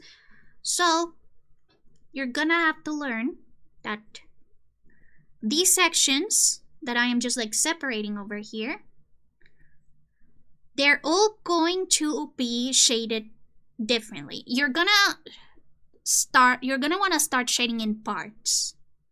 You don't want to do everything in one go. I mean, if you're able to do it over time after practicing, then that's good. But hair grows in different sections and different parts, and the way that the hair interacts with each other is taking into account how it is organized and the way that it was sort of like taught to grow. From top to bottom? Not necessarily, actually. Sure, you usually start with the front. Okay, I would usually start with the bangs over here. But, different areas of hair, you're going to want to do, not only separately, but also symmetrically. So, once I'm done with the bangs, I'm gonna start with here, and then I go over here, and then I end up with the back. Another thing that you have to take into account is also the light source. Where is the light coming from in your drawing? Is it coming from like over here? Is it coming from the front? Is it coming from the back? So all of the ways that a hair can lit up depends on the light source. If you're just doing like your regular lit up from the front, then you're going to want to start from the bangs. You're going to want to start to the area that is with the area that's closest to the light source. So for example, if your light source is over here, I would start shading here, or start doing my rendering here. Now, let's say for example your character, what's the hair color of your character? It's divided in different sections, but let's do black then. Okay, it's like more like a dip than anything, but usually when you want to do black hair, you're not going to want to use pure white or gray. Pure white on gray to shade your character. You're not going to do gray highlights or pure black shadows. Why is that? Because, as I was saying, even though black is the most absorbent hair color, it is always going to reflect some color out. It's going to reflect some light. So, for example, your character has some blue streaks, very, very bright blue streaks. The amount of color that is reflecting off of the streaks is very, very strong. And the brown is going to pick up on that. It's going to start reflecting that blue. So, you've got your black hair. And I see that it is like a front-facing picture, so the light source is like right from the front. Sure. Let me just also add the blue streaks. I'm just gonna add like a little streak over here.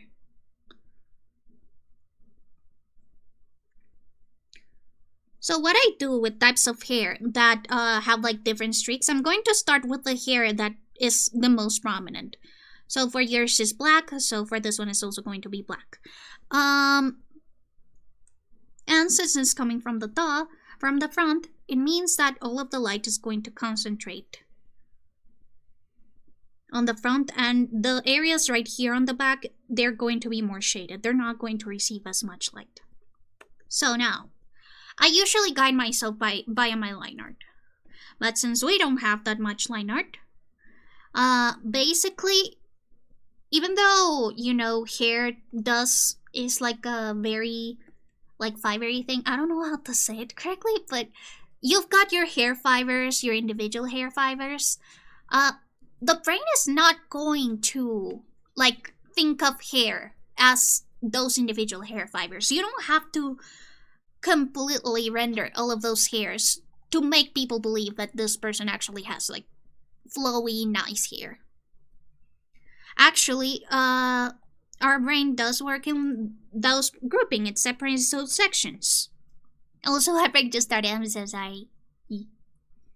So, what you're gonna do is that you're going to start to separate those sections.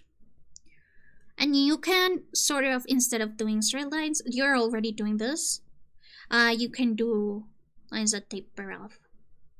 Or not taper, but like become smaller and smaller without line pressure. This is because this hair is closer together. It's sort of like the fibers are meshing together. And they no longer have that much distance between them. Because again, the hair grows, or the hair is parted into different sections to create different hairstyles. So, actually, if you allow me, I'll paint over yours so that you can see what I'm talking about. So, like, how I would tackle this hairstyle. Copy image. Copy.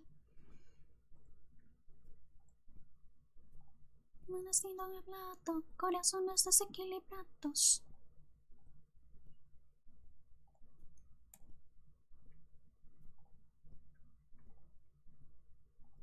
Oh, this is a large image, or maybe it's because again, I am using all of my bandwidth on streaming.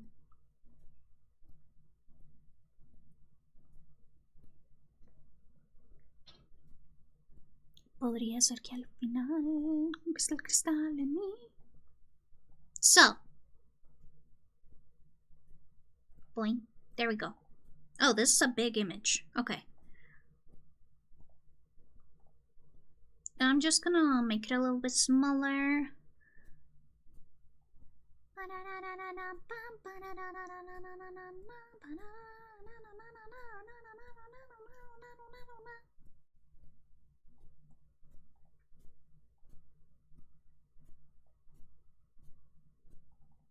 I'm gonna put it at like 50%. 50% is good.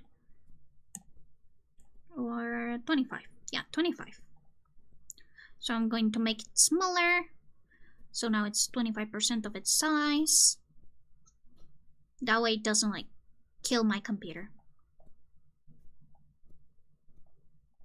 So, instead of thinking of the hair of like just those individual hair thingies, you're gonna separate them by how they are parted, how the hairstyle is made. So, it seems that this character parts his hair as like a little radial thing. There are many ways of parting hair, but the most common ways are either with an horizontal line or a vertical line or radially.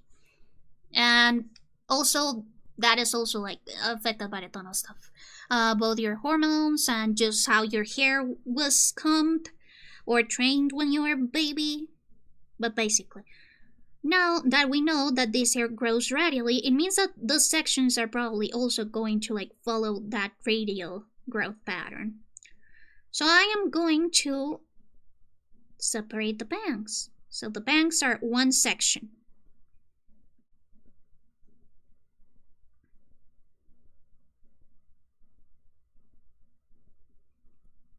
All of these bangs, they are one section. Then the sideburns are a section that is like right behind them. Like right behind.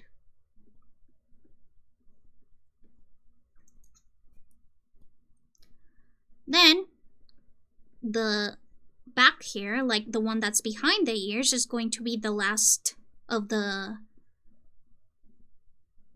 It's going to be the last one. That is also like another section. Depending on where you want the most detail to be, the more sections will appear, the less sections will appear. So if I am going to like have the back hair mostly hidden, I am just making like one big section that I just shade. So for example, on the Wormy Commission, usually most of the hair was seen from this area and not from this area. So I put more detail on where I want the person to look. So closest to the face, more detail. Behind or beside the face, it's going to be a little bit less complex. I'm not going to focus so much on that. I assume these are like hair thingamabobs. And the ahoge is also like part of the root of the hair. It is where it's like where all of the hair sprouts out.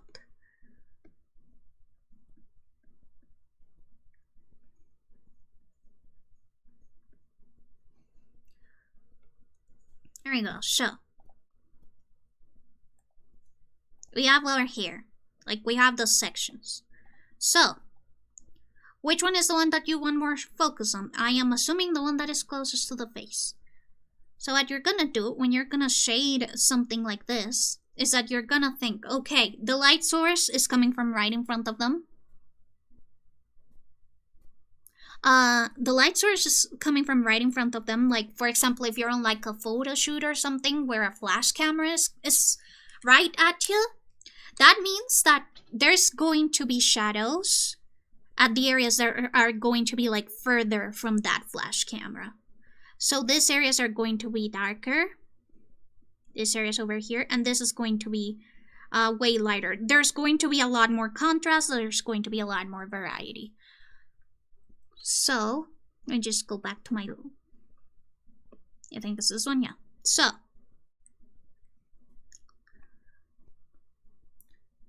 we already know that this black is going to take from the blue, and it's going to take from the skin color of the person. That is like fairly pale. So, the shadows are going to be pretty cold. They're going to be more blue in tone. So I'm just gonna go down and add a little bit of color, add a little bit of saturation.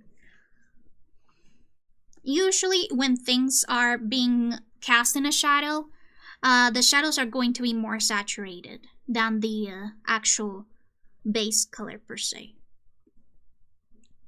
And usually things are going to become shadows when they go closer to the face. When there's something that's separating other things, it's so difficult to explain in English. But basically, the hair is going to cast a shadow on the face, and that is also going to make these little tips of the hair a little bit darker. Just a little bit, because they're getting closer and closer, but also they're like right above it. And now, where the hair sort of like clumps up, so we've got the roots over here, it is also going to cast a shadow, because there's a ton of stuff over here that's sort of fighting to get that light. And it is going to be more difficult for light to be reflected from there. They just really want that light, and they're going to try and catch it, but there's too much to be evenly distributed. That is also why you gotta like figure out where the root of the hair is, because that is going to help you a lot. Why are noses so hard? Because God hates us. I'm sorry, I also struggle a lot with noses, I'm not gonna lie. So that is going to mean that the areas like right over here at the edges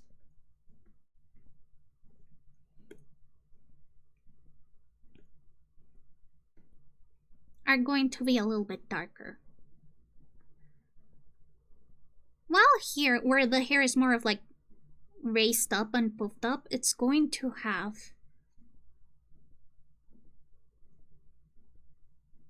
a little bit more light to it.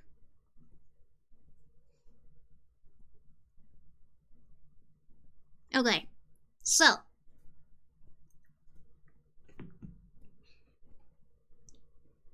one very important thing is that shadows are always going to follow the shape of the thing that they are being casted on, or that they come from. So for example, as you can see, when we were doing our like a square, like our circle exercises, all of the shadows were circular. Like even the shadows cast over here, they do have like a little bit of a curve. All of the lights, they follow the same curve. That also applies for hair. Hair shadows are going to follow the shape of the hair. And that is why I also use my line art as reference. That does not mean that you have to make your line art more detailed. It just means that you gotta like take into account that this hair is like a 3D shape.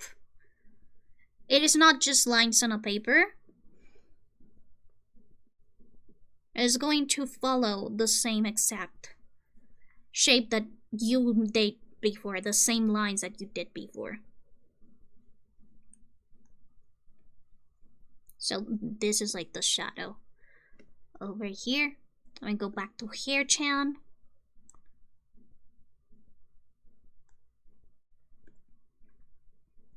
As you can see, it's also following the root of the hair and the bang shape. The bang's shape. Now, we have done this first set of shadows, but the light is coming from here, so we already know that since these are sort of like bending downwards towards the face, they're going to create a little bit more of a shadow, and they're not going to catch as much light. But in here, they are going to actually get the light reflected off of them. I see that there is a patch of white. There is a trick to sort of like make white look glowy while still maintaining like a white color, and that is a trick that I use for my own character. But I'm assuming that the light source is probably just like a diffused flash. A diffused flash basically means that it is meant to like light up everything uniformly, and there isn't like a strong light coming from anywhere, like for example a flashlight or anything, because that also affects the shape of a reflection. This is why when you get like funky glasses that sort of turn light flashes into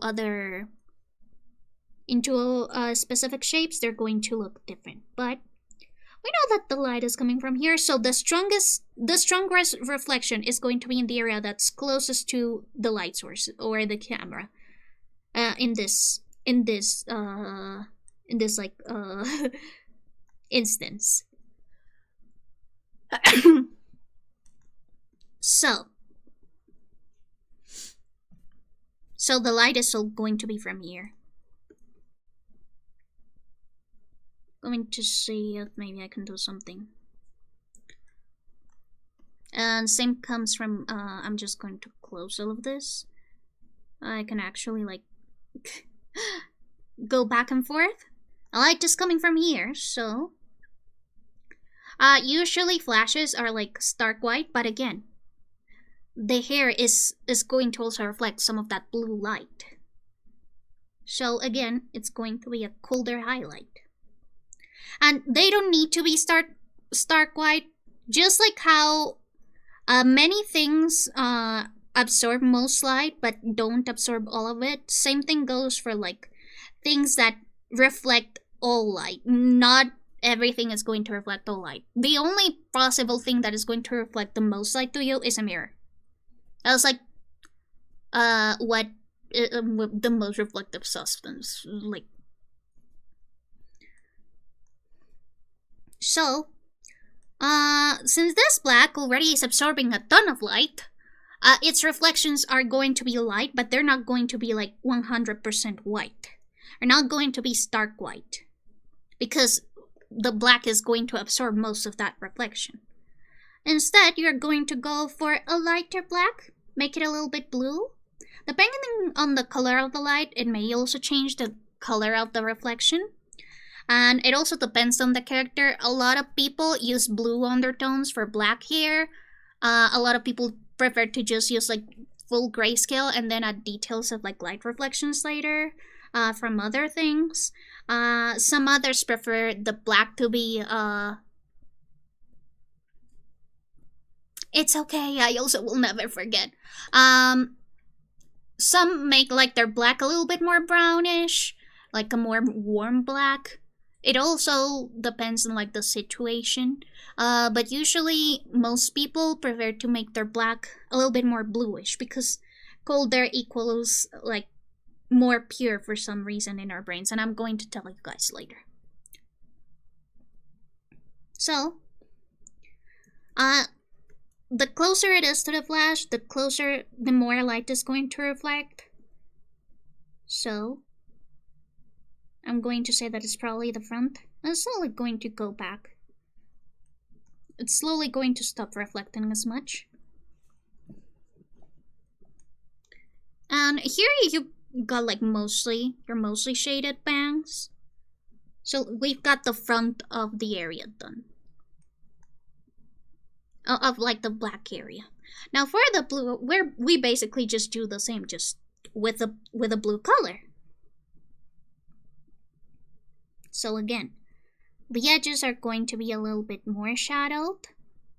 And again, we follow the shape of the strand, like of the clump of hairs, the area. And then we add light.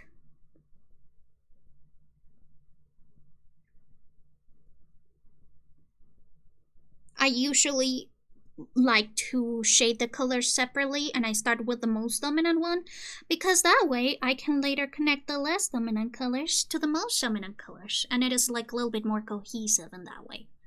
You need to milk a cow again sometimes. If you give me 50 million subs, I will.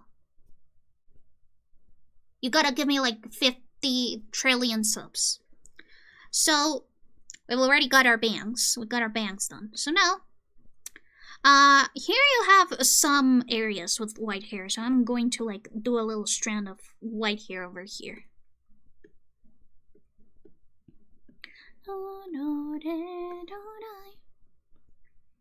Just like make a little clump of hair over here.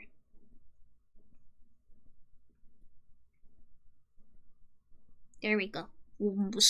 Just a little strand. So, white is the most reflective color. It is the one that's reflecting, well, if you want me to do that stupid milk cow thing again, that's what it's gonna cost. I'm sorry, buddy. White is the most reflective color. That means that all of its shadows are going to be tinted, but by what is, like, beside it. What is, like, right around it. So we've got the black, we've got the blue. And so, most likely, the reflections on that white are not going to be pure gray, but they're going to be, like, a muted grayish blue. Usually, this is saturated blues.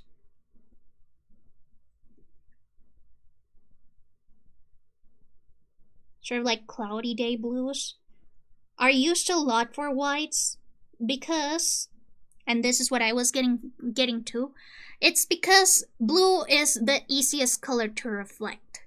It is the most easily reflectable color. This is why the sky is blue. This is why the ocean is blue, or why water looks blue when there's like a ton of it.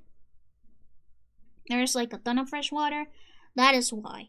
It's because blue is the most easily reflectable color. Or at least in the visible spectrum that we see, it is the most easily reflectable color.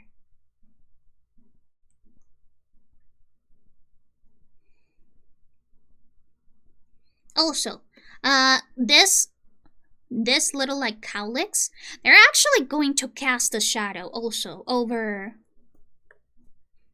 the hair that is below it. Like these little lajuges, they don't exist in a vacuum. They are going to cast shadows because they are things that are like physical and real and stuff.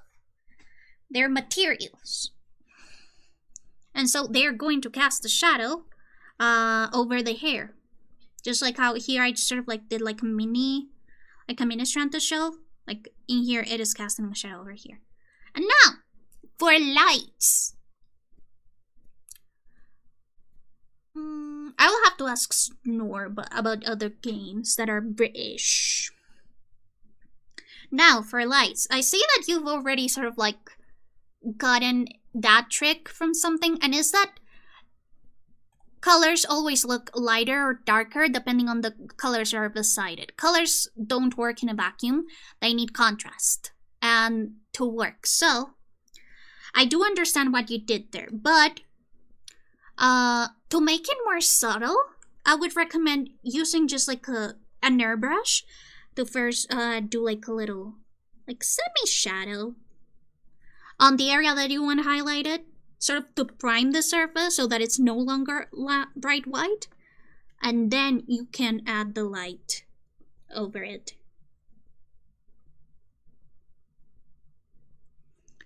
Sometimes I even like for other types of hair. So for example, if I like to make it a little bit brighter, I use a very like neon, almost like sky cyan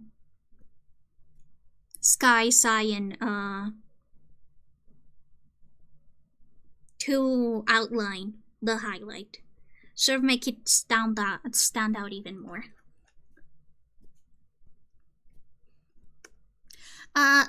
Not gonna lie, I use a smudge tool liberally. Yeah, smudge tools are good. I like it to use for smoke. Actually, I use a smudge tool for creating smoke, but when you are trying to shade hair and to make it look like actually real, you're gonna have to start caring about the shape that the hair is like, rather than going out the smudge tool, because smudging actually takes away a lot of control from you. The smudge tool is very difficult to like tame, for lack of a better word. So what I'd recommend is first just do like the lines, like sort of like cell shading. Maybe even like this. Go for a straight line, then you can go with the other color and erase the parts that you don't like. That is what I did when I didn't have a tablet, because I used to have drawings made with mouse. I use vectors.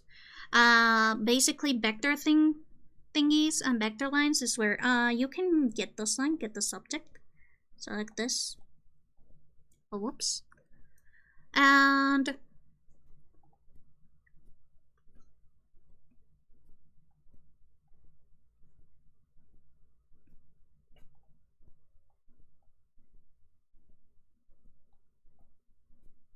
wait, I thought that this had vector tools. Where are they?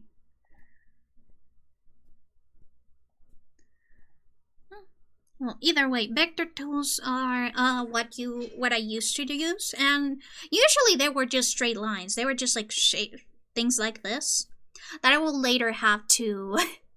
It's my big old finger on my phone. Yeah, you can actually use vectoring with your phone. I would probably recommend getting a pen. A drawing pen for your phone or for your tablet. It'll help with joint pain later, because finger drawing is very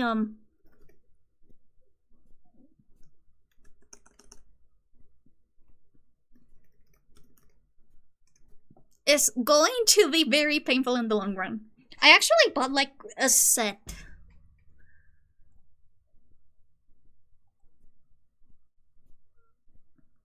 I bought a set of like these kinds of pens. Give me a second, I'm gonna show you guys. I just gotta make sure that I don't dox myself. So these pens that have like the nubby, like the big nubby thing, and then they have like a more pen-like tip. Those are used by pencil paints. Also, the real pick is full body. Ooh, interesting. Well, it still applies because we're talking about light sources in here, you see? So depending on where the light source is, the hair is going to usually follow it. Yeah. So, I would really recommend getting one of these pens so that your fingers don't shrivel up and die, because finger drawing is just... I have drawn on my finger with my finger for my Switch or for my phone, especially because I like drawing stuff for the Splatfests. I used to do drawings for every Splatfest. And yeah, that just killed my fingers. They just cramped a lot. Charge it? These ones don't need charging. They're just like fully analogic. But if you have ones that charge, that's actually better because you can control pressure better with those. Okay, but now, since we know that the source of light is going to be from here, this area is actually going to be darker. So I'm just going to draw. I'm just going to like color it.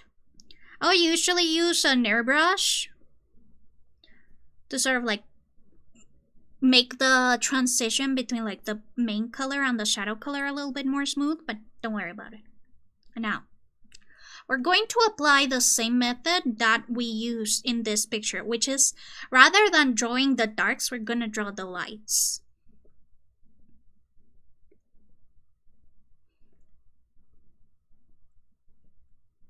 So, the closer you are to the light source, the more light you're gonna draw. And if you go a little bit overboard, you can always pick up the shadow color and go back in. Like, you don't have to do everything perfectly first try. I actually sometimes struggle with some hair shading because I funked up in some way or another, and sometimes I have to restart it all over again, and that's okay.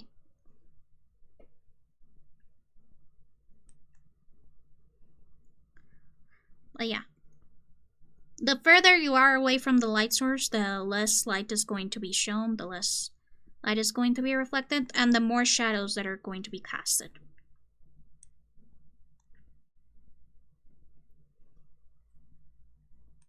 And even sometimes when I'm doing this, I sometimes use a second shadow color to separate the strands even further, so that it just doesn't become one blob, instead it has a little bit more dimension. Because this is still hair over hair over hair at the end of the day.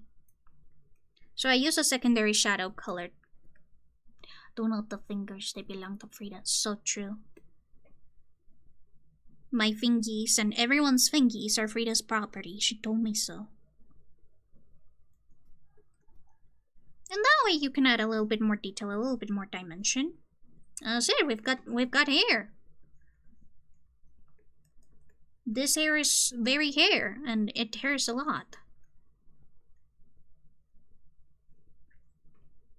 So you see, the thing about tutorials, and that is like DeviantArt tutorials, is that, and that is like something that I've seen, is that they usually show the process, but they don't tell you why they do it. And I think that the thing is that when you have already done a ton of art, and you have already done a ton of like exercises and all other kinds of like things to better up your art abilities, you forget why you're doing stuff, and you just start doing it instinctually. You just start doing it by instinct. This is why I also like wanna do like more art exercise stuff, because I also forget why I do stuff. Sometimes I gotta rub my head and try to remember why I do things the way I do. But yeah, so another tip that I'm gonna show you is that since there's like a blue ahoge right below the white hair, this white hair is actually going to reflect a little bit of the blue ahoge. So let me actually draw over, like over here.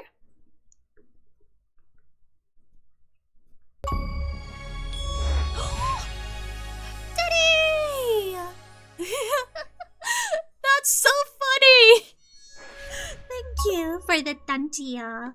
Yeah, as you can see, this ahoge is not only going to be like casting a shadow, but since white is like one of the most reflective colors there is, well, the most reflective color there is, it is technically classified as the full reflection of light. You're actually going to see that the closest it is to the white, for example in these areas where it's like closer touching the face, a little bit of that blue, a little bit of that strong blue is going to start appearing.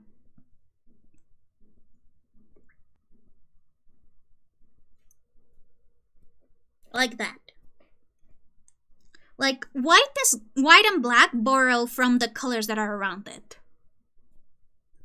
They're always going to borrow. They're either going to absorb some of that or they're going to reflect some of that, which usually translates in the tints that the lights and the shadows are going to get. So, you know, just like how many people like their whites and blacks to be blue, you can also do it so that your whites and blacks are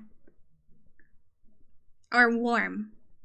For example, Hugo actually uses more like purple, which is what you'd consider a neutral shade. Let me just show you Hugo's drawings. Blanca Ghost. That's usually where Hugo's drawings are. Yeah, let's open this one.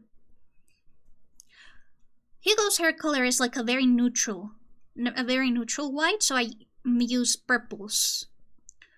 Because it is sort of like the middle point between like warm and cold. No, the wisps died!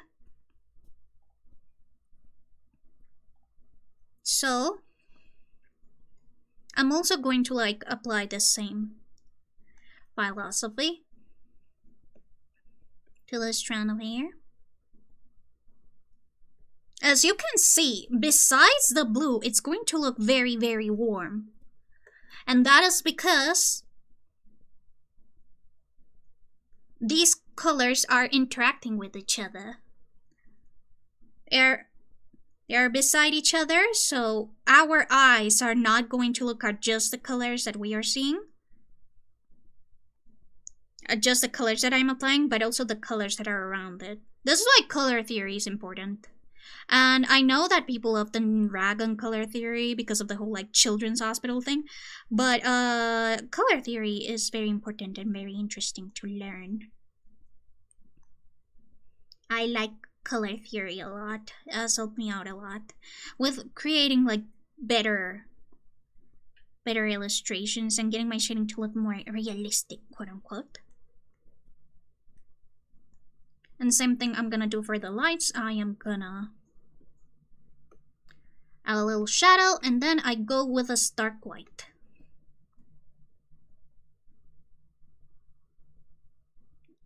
I'm also going to take into account the areas that are already shaded. If it has a shadow, it means that it cannot have a highlight. That's just how it is.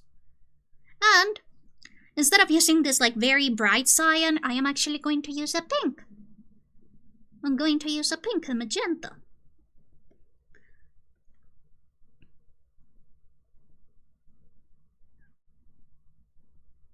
Because that is also like a very, very bright color that will stand out from the purple. But still sort of like reads as purple adjacent. Like close enough to the purple that it doesn't feel out of place either. Color theory is wonderful, but if you spell it color with the U, then even though I'm American, I'll spell color properly. So true.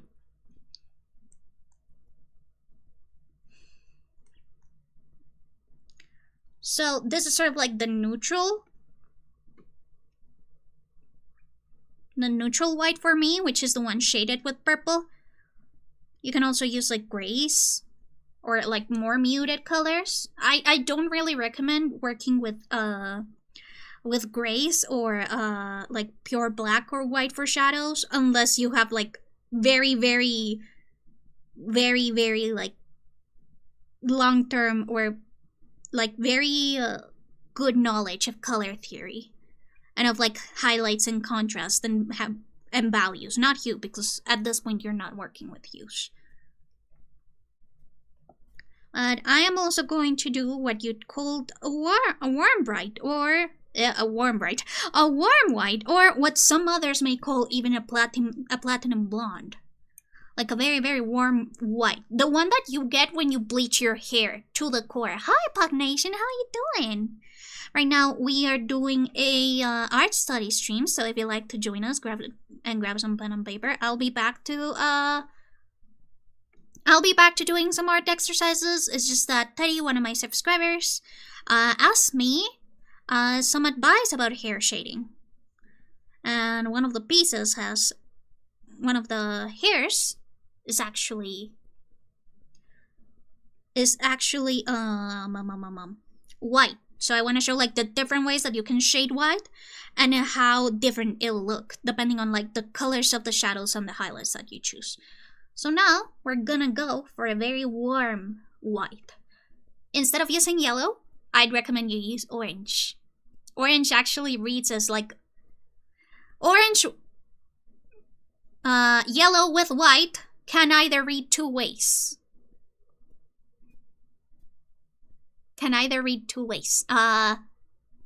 Egg or piss. Piss and snow. So I'd recommend that if you're shading something white, to steer away from yellow.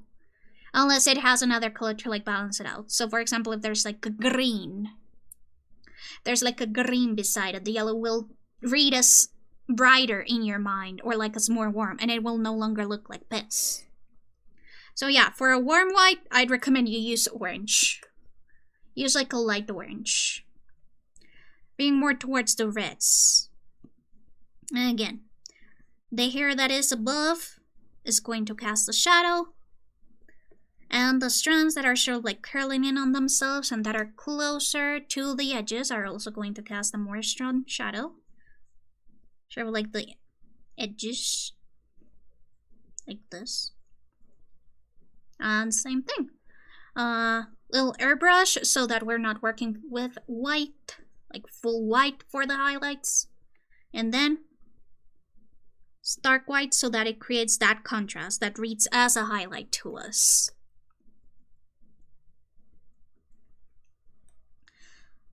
And we're gonna use a more yellowy orange, not quite pure orange, not quite pure yellow yet, for the definition of the highlights. Again, this definition is optional.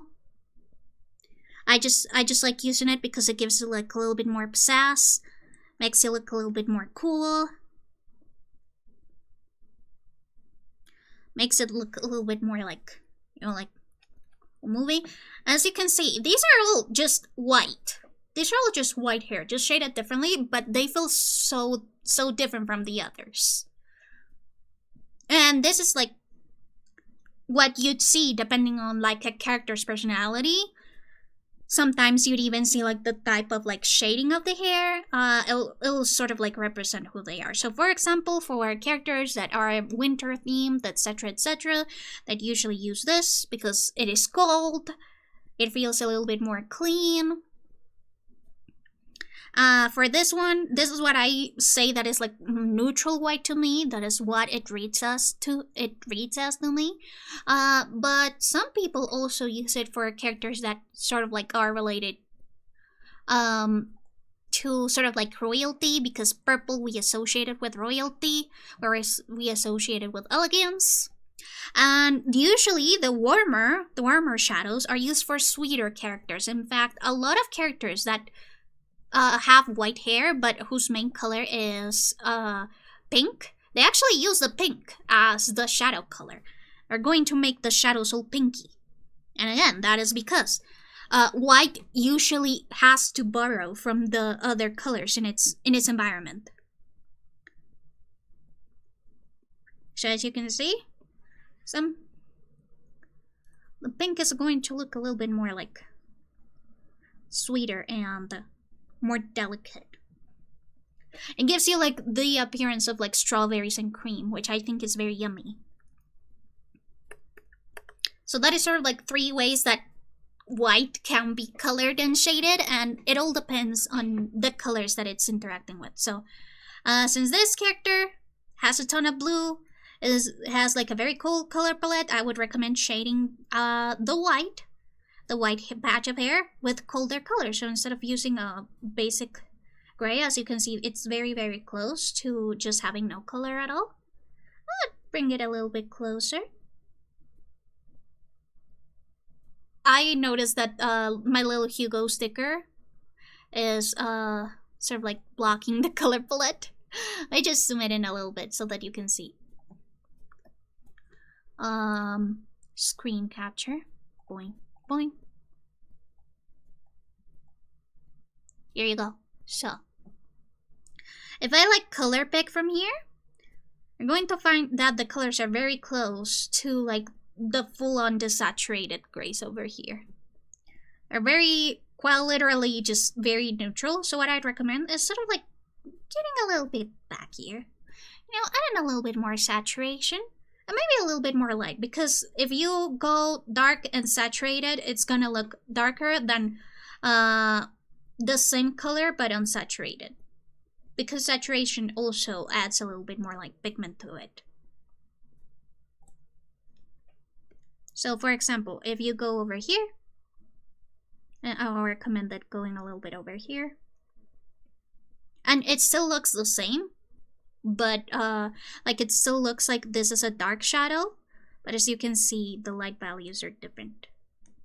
This one's a little bit boing, boing, like that. Yippee! And not the best at explaining, but I hope that this helped you out.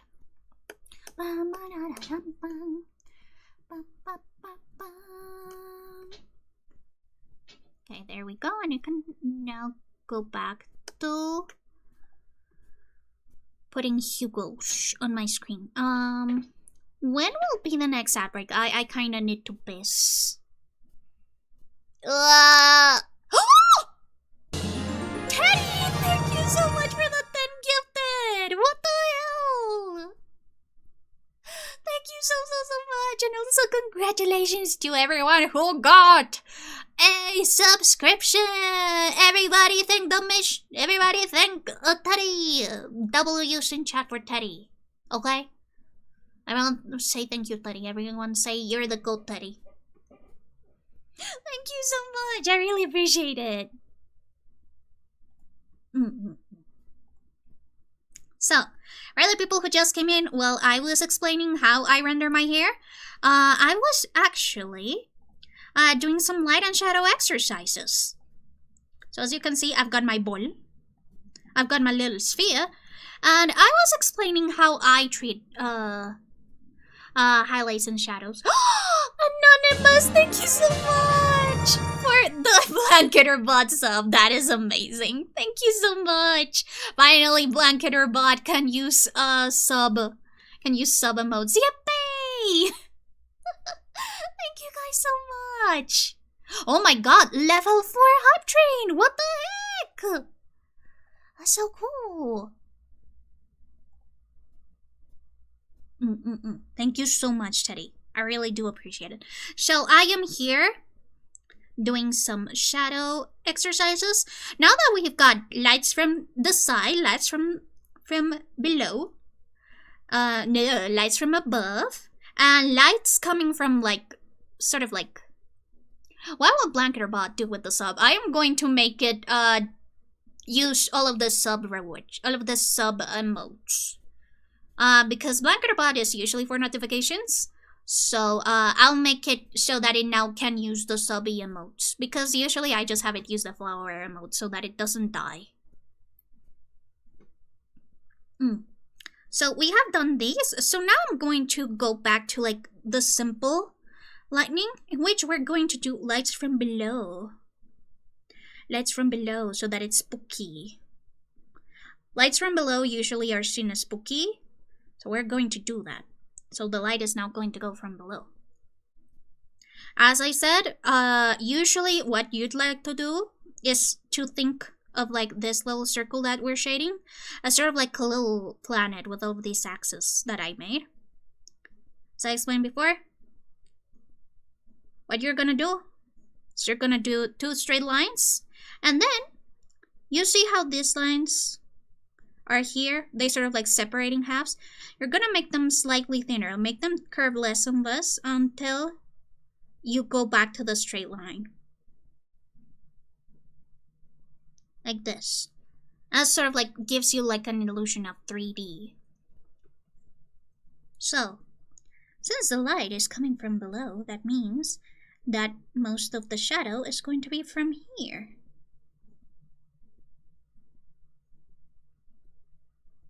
I'm going to do the same. I'm going to block off the area that's going to be fully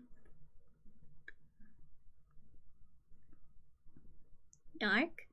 And then we're gonna start tapering off. We're gonna use those like imaginary guidelines that I did over here to see how usually this hatching is going to go.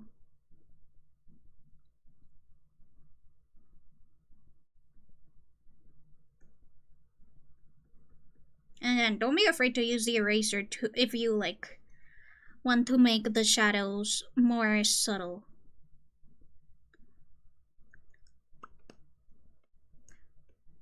So here I have like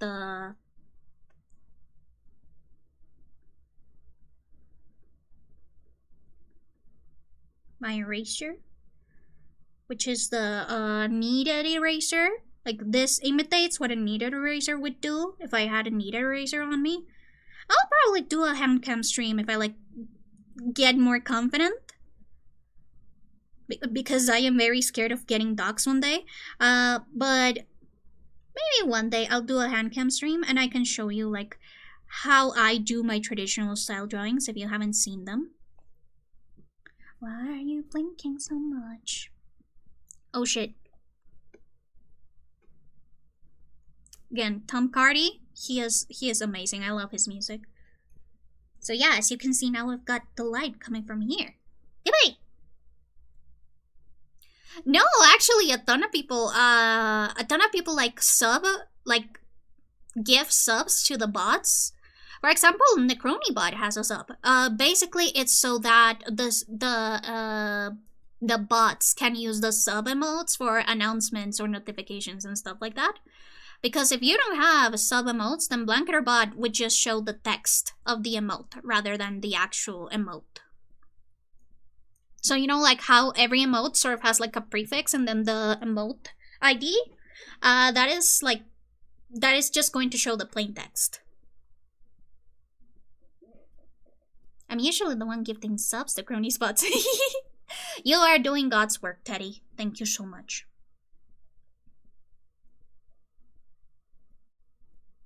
Gotta make sure all reflective surfaces can't reflect anything, and maybe wear a mask in case Frida tries to dox you to the camera. Yeah, definitely.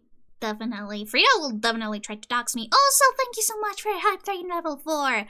What emotes do you get? I wanna see. I wanna see what emotes do you get. Yeah, the good thing is that I don't have a ton of reflective surfaces on me. Like,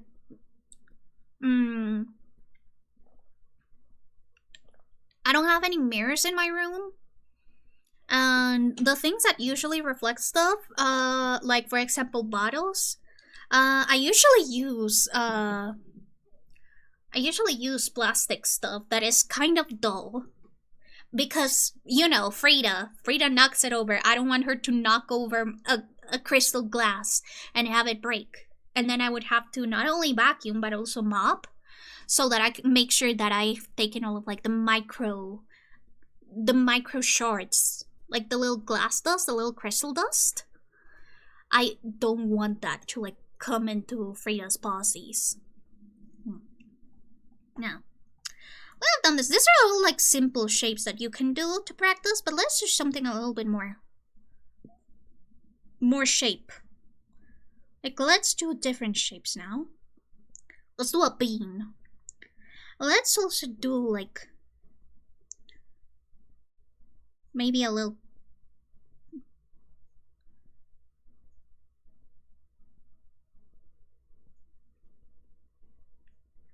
hourglass. Because of course, not everything is going to be a perfect shape. Not everything is going to be a perfect shape. Not everything is going to work how you expect it to do. So you always gotta practice like varied stuff. So we're gonna do bean, and we're gonna do hourglass. And I want the bean to be lit from behind. And the hourglass, it's going to be lit from above, I think. Actually, you guys maybe don't see this for full illustrations, because usually my full illustrations, I like to take the time with rendering, so I don't stream them super often. But I do add lights and shadows beforehand, or I add at least the light source, so that I know what the hell I'm doing. So that I know I have like a place of reference to where exactly everything will go. Oh, somebody gifted me a Scepter Squappy. I gotta thank them. So, same thing we're gonna do as we did with the little globe over there. We're gonna do an axis. But instead of it being straight, it's going to curve towards like the shape of the beams. Like this. So that we sort of like perfectly have it. So that it is like perfect halves, or at least as perfect as it can be. It doesn't need to be like millimetric.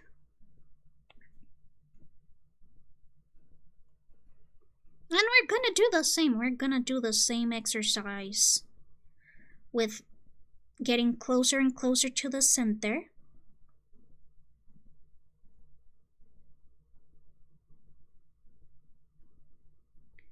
With the same type of like shaped line until we reach the center of the axis.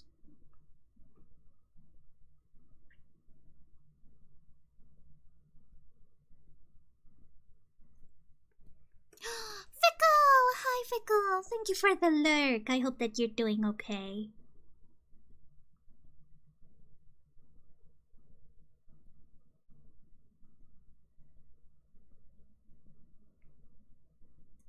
And you know, these exercises actually, like making all of these grids, actually helps a lot with 3D thinking. Because you're no longer thinking of this as like just like a couple of lines, you're thinking of it as like an actual 3D object. Because it sort of helps fool our brain into thinking that all of these little quadratic things, those little things, are actually like the lights and shadows.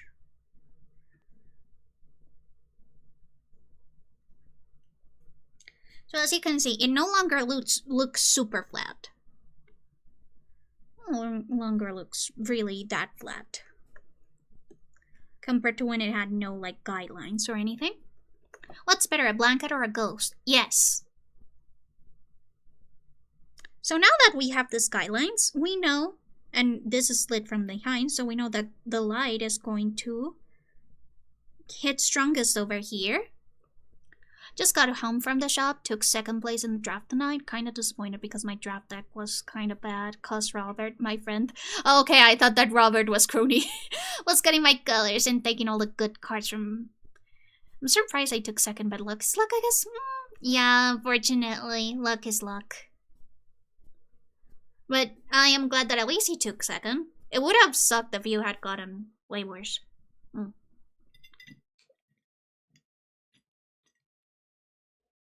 Yeah, it's just a matter of like what the universe has in store for you when it's matters of luck. Like what you're dealt in the end, quite literally. So we know that the light is going to hit most over here. And it's going to hit darkest over here. And do you see how there's like a ton of lines converging over here? That means that this is actually going to have a strong shadow. The more like of these axis lines converge, the more shadows there's going to be. That's why when you get closer to here, there's going to be more shadows. Ghosts are better than blankets, obviously. Actually, even they're yes, they're both good.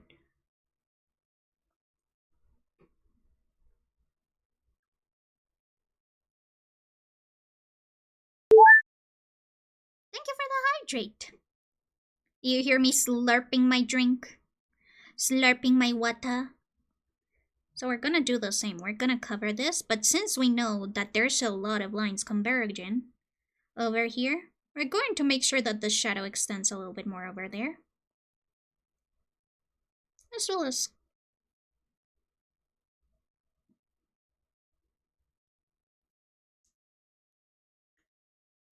over here to taper it off.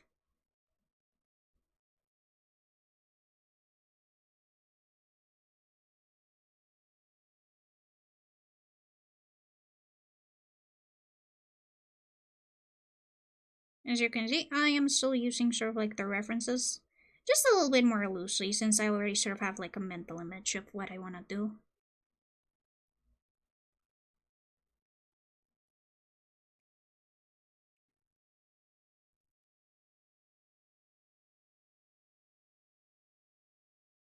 Here we go. Peanut. Are ghosts scared of each other? That depends on what type of ghost you are.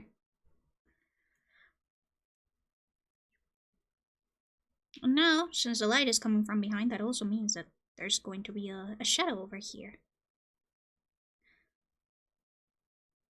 And since this is sort of like facing away from it, like it's more into the shadow side, it's also going to like taper more up over there. And let me add a white so that I can separate the colors. I can separate, like show up that there's still like a thing here.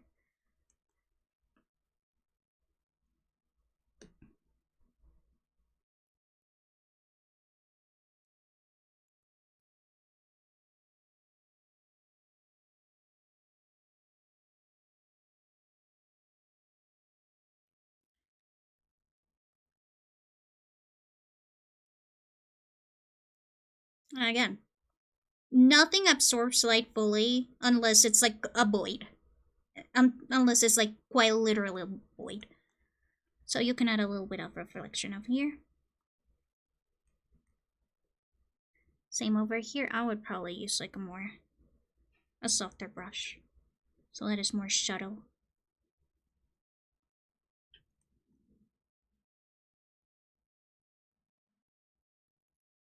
There you go.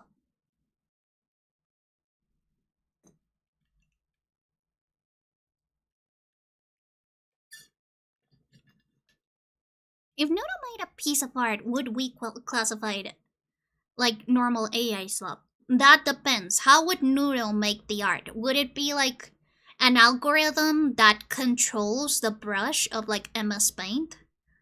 Like equations to create like different lines or different visions, or is it generating art from like a trained model that uses other people's art? Because you can actually code in art. You can code art. She already painted? Ooh, Teddy. I say. What did she do? Like, what type of like art did she do?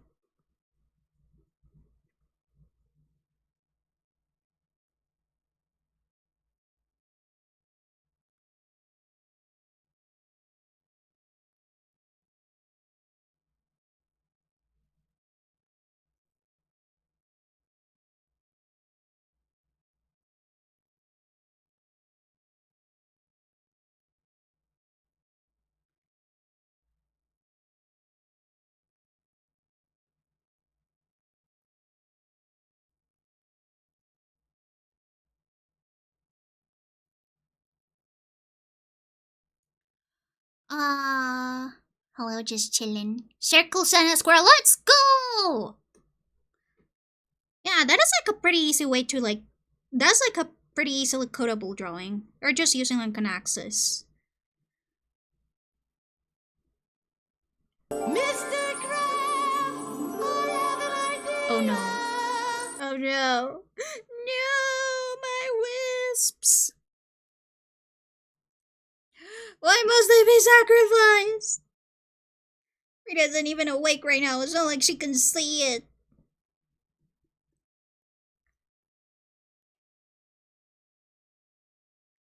Okay, for this hourglass, this is sort of like the idea that I'm coming for. And look.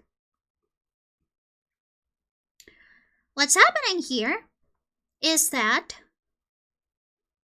the light is like shining straight throughout like all of this area, all of this block. But since some areas are smaller than this area, they are sort of like covered. So there's going to be a shadow going to be casted to all of the areas that are smaller than this top square. So that means everything over here up until here. Of course, there's going to be some reflection. Usually over here. Why is it pink?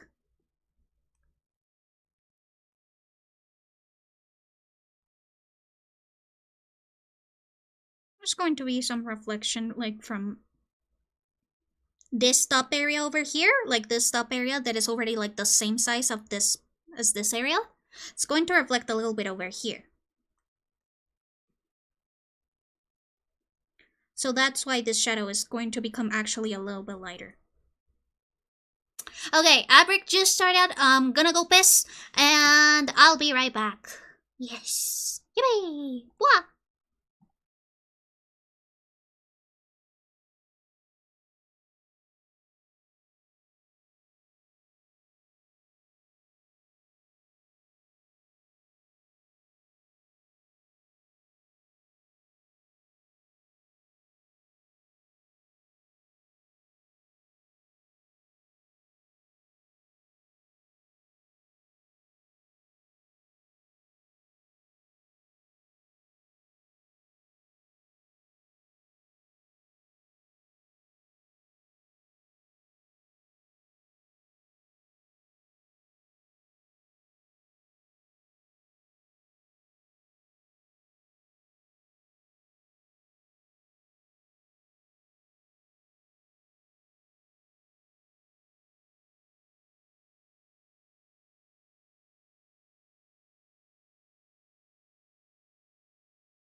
Okay, that's enough words.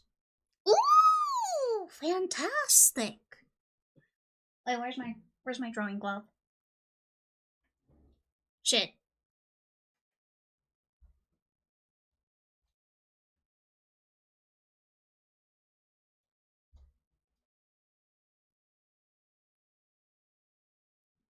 What do you mean by opal? What do you mean? I thought you guys liked my streams. Okay. I am now that we have like done some like refreshers on basic shapes, I thought that maybe we should like probably apply what we learned to some anatomy, to some real life anatomy person. Oh, I see, just chilling. I just thought that you weren't happy that I was back. Yeah, as you can see, I am using a Dorcas stock, which is a resource that has been on the internet for years. These guys have been absolutely killing it. They have so many references and poses that you can use for anything, and they are actually just amazing. And as you can see, they have a ton of poses. They have like over like probably more than 1,000 images. A lot of which actually are on DeviantArt. Yes, I mean, you're not Frida, so I'm not really concerned. God damn it. That's so mean. Frida, kill them. Frida, kill them. Kill them with your paws. Also, now the background noise somehow is no longer there, so I guess it was maybe the fans on my computer acting up. Whatever. But yeah, they've got various body types, they've got the line suits, they've got so many props, they've got perspectives, they've got lightning. Usually I don't like poses that already have a set lightning because it makes it more difficult to actually see the muscles.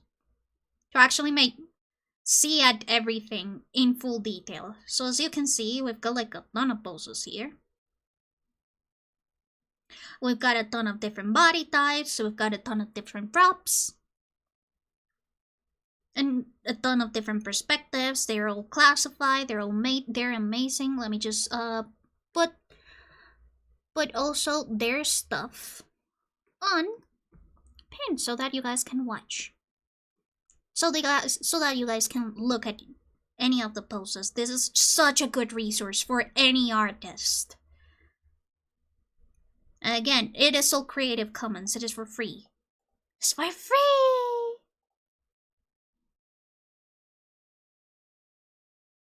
Yeah, and if you're only using it for reference, then it is appreciated that you like credit them, I suppose, but it's not needed. So if you ever use them as reference, don't worry about crediting. So, let's see. I'm gonna use the one that is for line suit, since I already told you about how I use lines to sort of like define how 3D shapes work.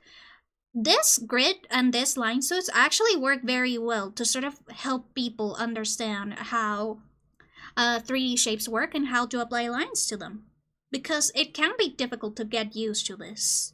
To get used to seeing those imaginary lines. No, it's public domain, no Creative Commons. There's a difference. No. Look. A Dorcas stop is Creative Commons. Public domain is different.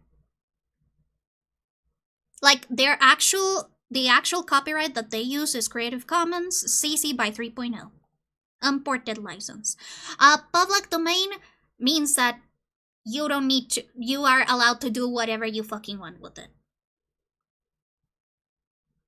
So let's see. Let's do a cool pose that we can use for reference. Something that has a little bit of perspective, like this. Like, not super daunting, but still has enough perspective so that we can like understand how these lines work. I'm going to paste the reference here.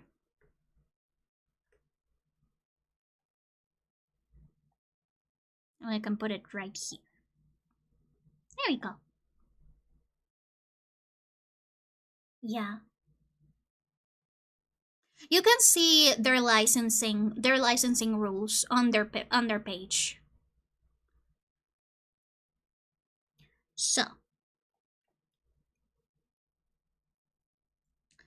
what a lot of people do, and what you also should do when you're practicing anatomy, is that you should start by breaking down the image to its most basic features.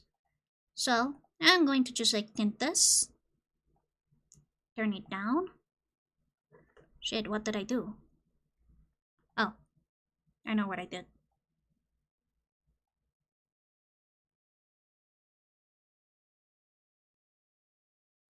There we go.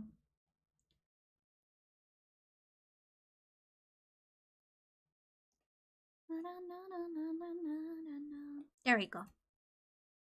So I'm going to tint it. I tinted it like this blue. And now I'm going to use a red to sort of like break down this picture into its most basic level. So we've got the head. The cranium is funny because it is actually a compound of many shapes. You're gonna stop by the top of the skull, which is usually a circle. Usually. I have 4K for some reason. You can guide the rate if you wanna. So we're gonna start by the top of the skull. This is going to usually encapsulate the eyes, maybe the ears. So I could make it a little bit bigger.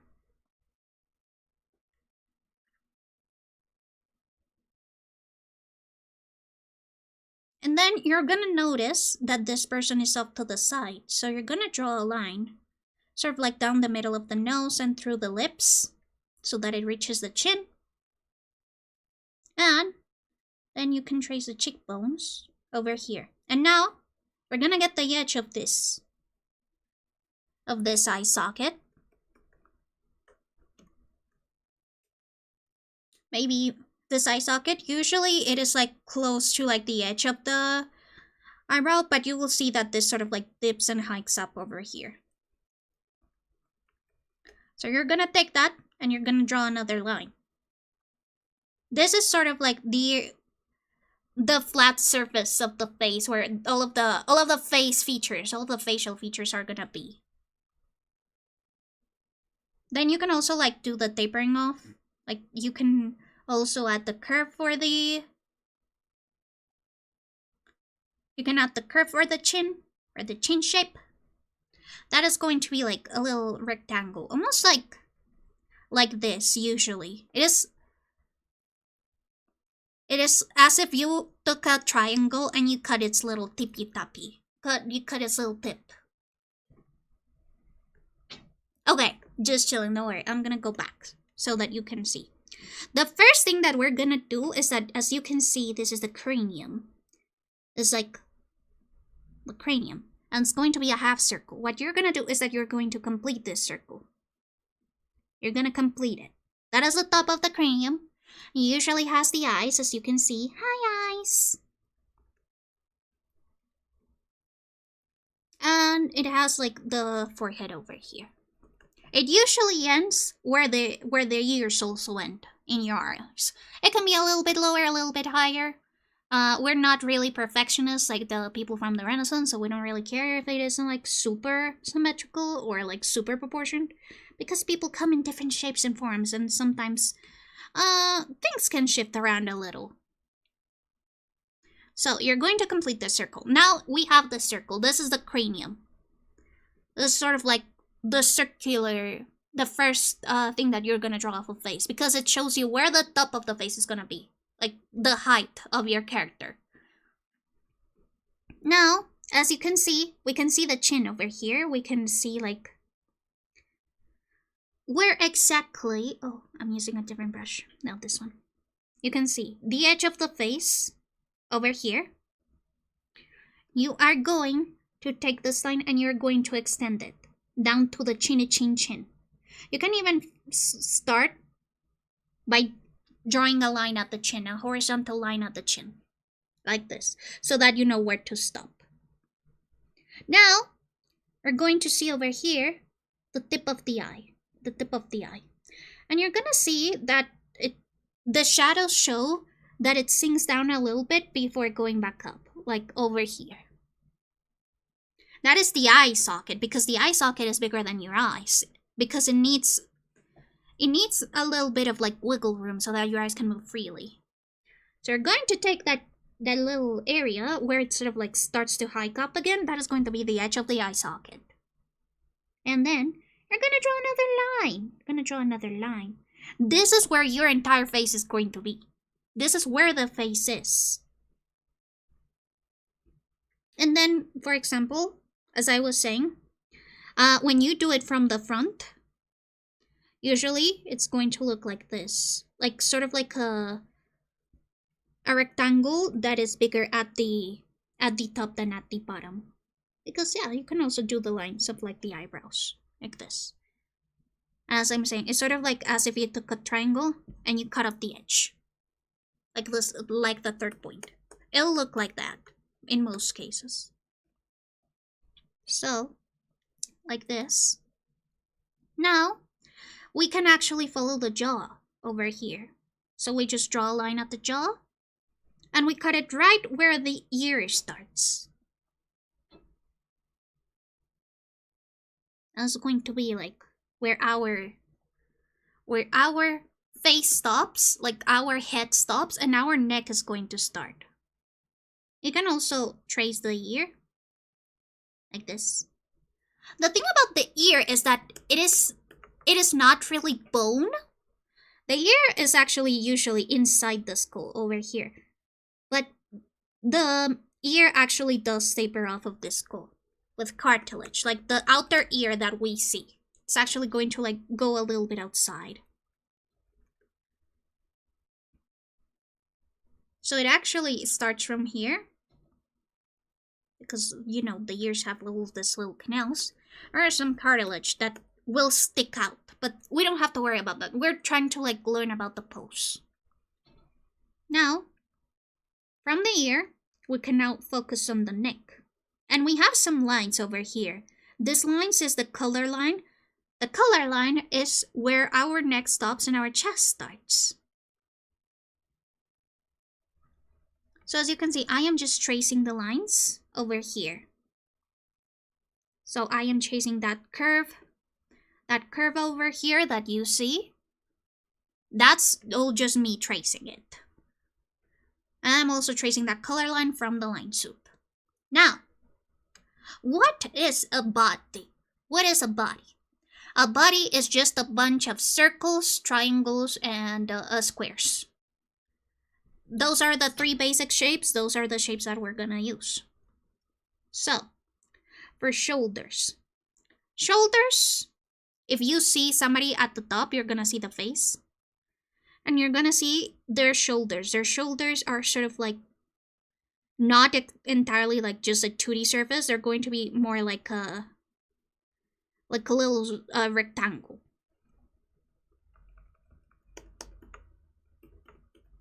No, my wisps! Why must they be punished? So, we're gonna do the same here. We're gonna see where the shoulders start, usually at the back, and where the shoulders end. The shoulders end usually at the collar line as well, like over here. So we can take that and take the shoulders, and there we go. We've got our first weird rectangle. We've got our first weird rectangle. That is going to be the shoulders. This is shoulder area. Then, the torso. The torso is usually separated in two areas. I'm gonna put my little face over here. One is the upper torso. This is where all of the heart, the lungs, your thoracic thing is going to be, your diaphragm, sometimes even your tummy if it's like really high. This is where all of your like breathing and circulation apparatuses are going to be. Then the lower torso is another square. It's another square. And this is where your stomach, your intestines, your reproductive organs, and your hips are going to be in. And this is like the main separation. So think of it as like top torso, circulation, and breathing. And lower torso, digestive system. Like, that is what the torso is. So, we're gonna check out the line suit that we have. So this one already has the torso separated by the waist. The waist is going to be the separating point. And before you ask, but Ghost, what is the waist? The waist is defined anatomically as the area where you're like in anatomical drawing. Your waist is defined as the area where your rib cage ends. So touch your rib cage, see like the edge of where it is, as like where there is, you can no longer feel any bone or any rigidness, where you can no longer feel any resistance when you like try to push inwards. That is where your waist is, and that is where the upper torso ends. So in here, as you can see, the suit already delimitates where the torso is. Now, this torso, we're going to connect it to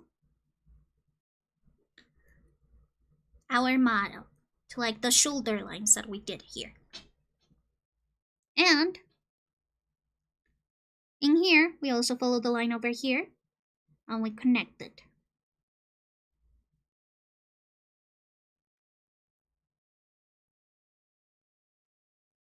In here, since we don't really see it, not much we can do.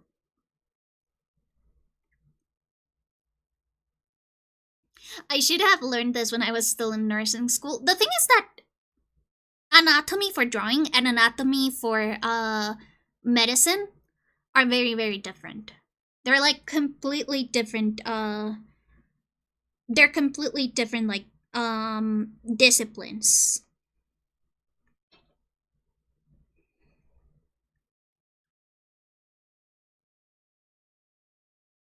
So medical anatomy and drawing anatomy are going to work entirely different, because most of us, most artists are really not going to focus on the organs and stuff.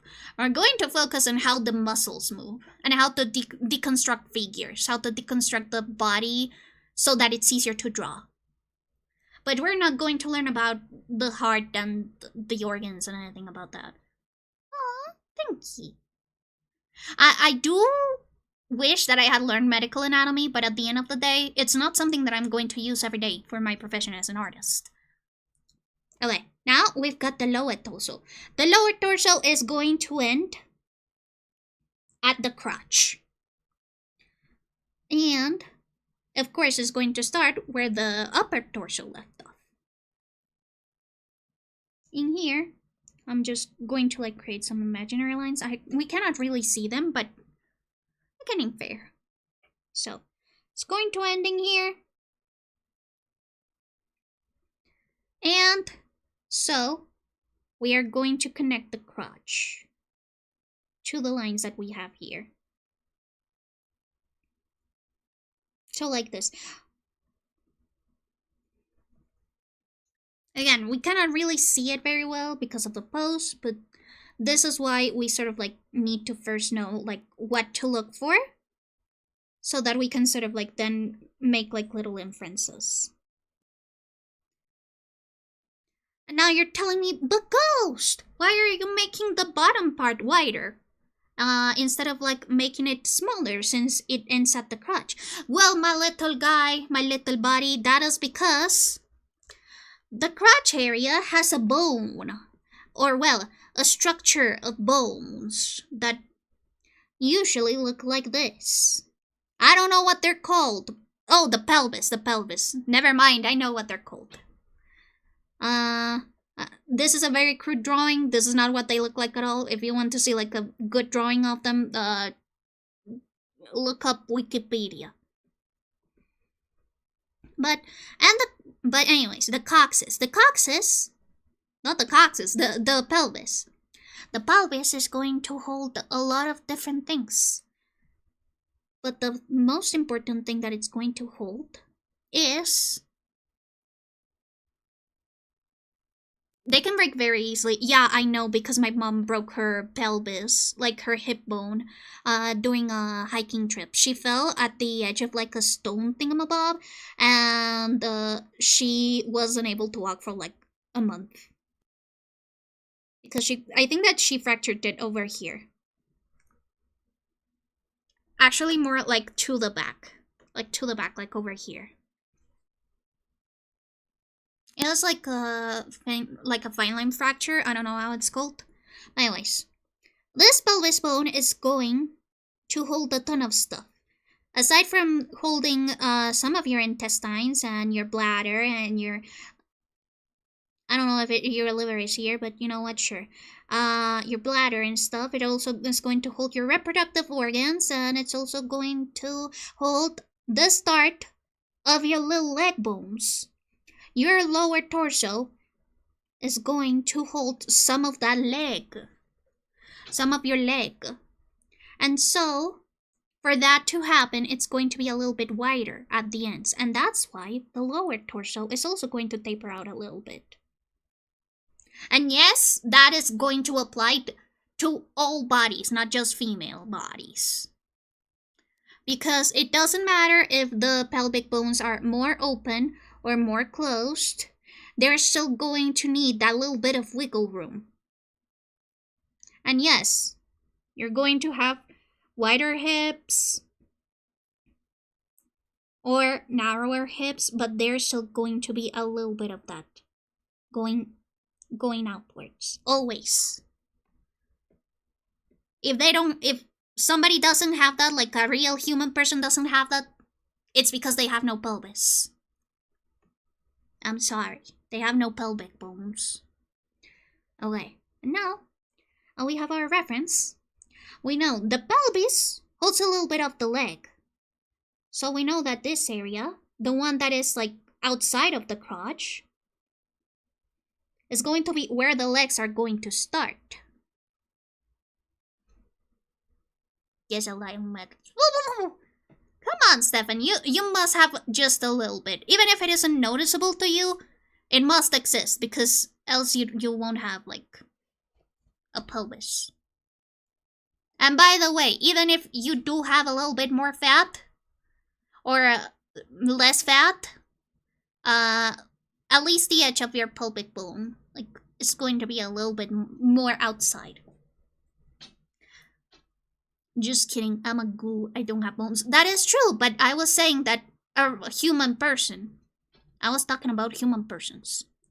But yeah, since now we know that the lower torso is going to hold some of that leg. Now we know where the legs start, over here. Legs? I'm a xenomorph. Wow. Is that why Salu's so scared of you? So, the legs. The legs are two rectangles with a circle in between them. So, one circle and then another rectangle. Actually, I would call this one more like a triangle. Wait, is Salu scared of me? Well, if you're a xenomorph, he would be scared of you. He doesn't like them. He is very scared of them. So, first leg is gonna go over here.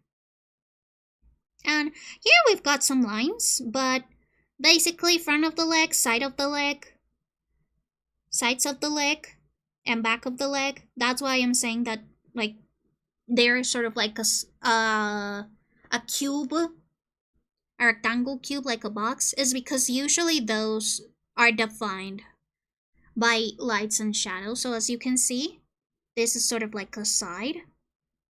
As you can see, the light hits more over here.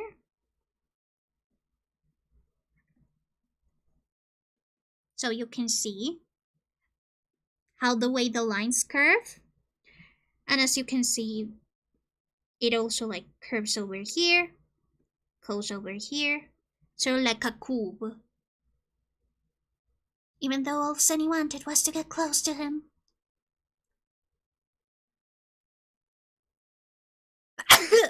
Ugh, sorry for the sneeze. I just wanted to give him a little kiss. So, what is the knee? We don't know. It's a mystery. The knee is evil and fucked up.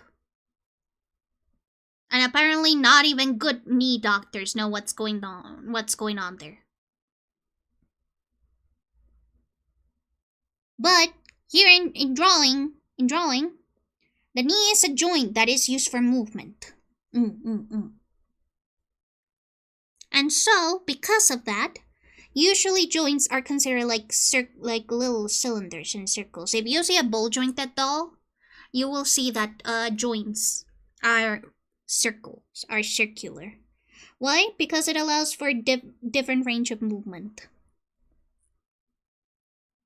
It's possible to walk with broken kneecaps. Interesting. The human body is a marvel. So when you wanna like do a knee, you can draw a circle first as reference.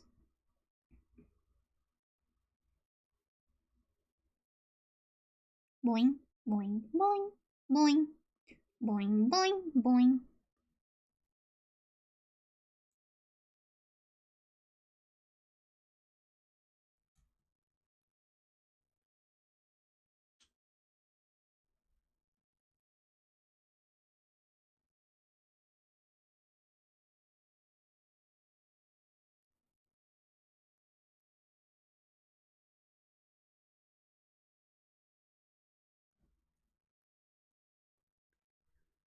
Boing, boing, boing, boing, boing.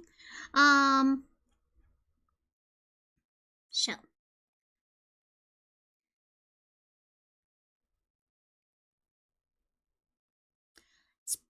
It won't be pretty though. I assume so. I assume that it will be very painful. So as you can see, we've got most of the body done. We've got the face. We've got the torso. We've got the legs. And we're missing the arms. Those I'm going to save for last because it's going to be like above the entire drawing. Now we're going to go with the feet. Feet are evil. Feet are evil and fucked up. And people who actually draw feet fetish are probably really good at anatomy. Probably like very, very good because feetsies are evil. So, what is a foot? What is a foot? Well, first of all, you gotta remember, there's an alcohol over here, so another little circle. Another little joint that you gotta care about. It's very important that you remember that feet do have joints. So we're gonna start with the ankle as a little dot. Now, feet are basically hands. Yeah, but they're fucked up hands. Feet are triangles. So first, we're gonna start with a triangle inside a circle.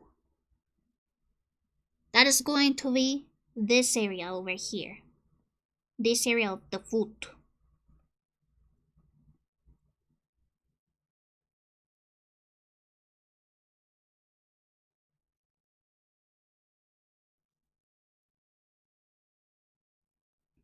Then you do another triangle. This time bigger. A bigger triangle. That is going to be this area of the foot, the one that holds the fingies. Yesterday, Wormy just looked at me. Oh yeah, Wormy does that sometimes. She's just very grandmama. So we're gonna make a bigger triangle. So it's the area that is going to hold the fingies. So we're gonna do 1, 2, 3, 4, 5. 1, 2, 3, 4, 5. 1, 2, 3, 4, 5. Albert, hi. How are you doing? We are doing some practicing. And then the fingies. To know the size of the fingies, you are going to get the edges of this triangle and you are going to extend them. And then you're gonna draw a curve like this. This is going to be the size of the fingies. This is going to be how far the fingies go. Depending on the type of food you wanna do, the curve is going to be different. It's going to be either more like towards this, or it's going to be like more like this, or it's going to be more like this. Feet are weird. Feet are weird and evil and fucked up. So, the thumb usually is the biggest fingy. Usually.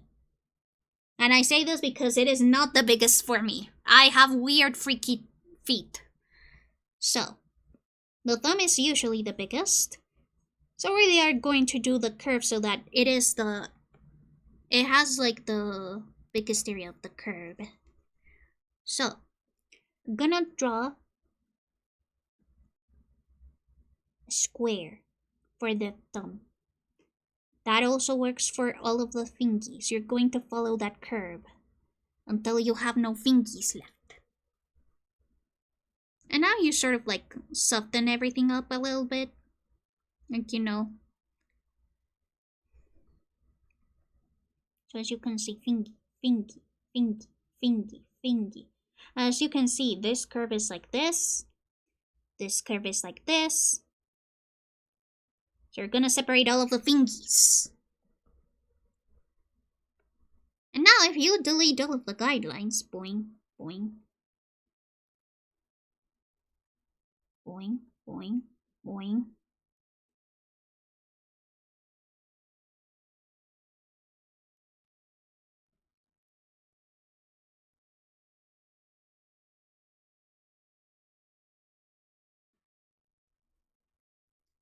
You've got a foot!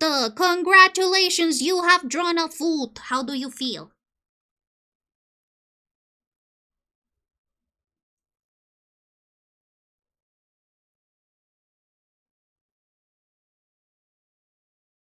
I love both versions of this song. It's just so good. You have drawn a foot! Congratulations! Foot! So yeah, and since flutes are evil and fucked up, they also are very weird triangles. They're very weird pyramids.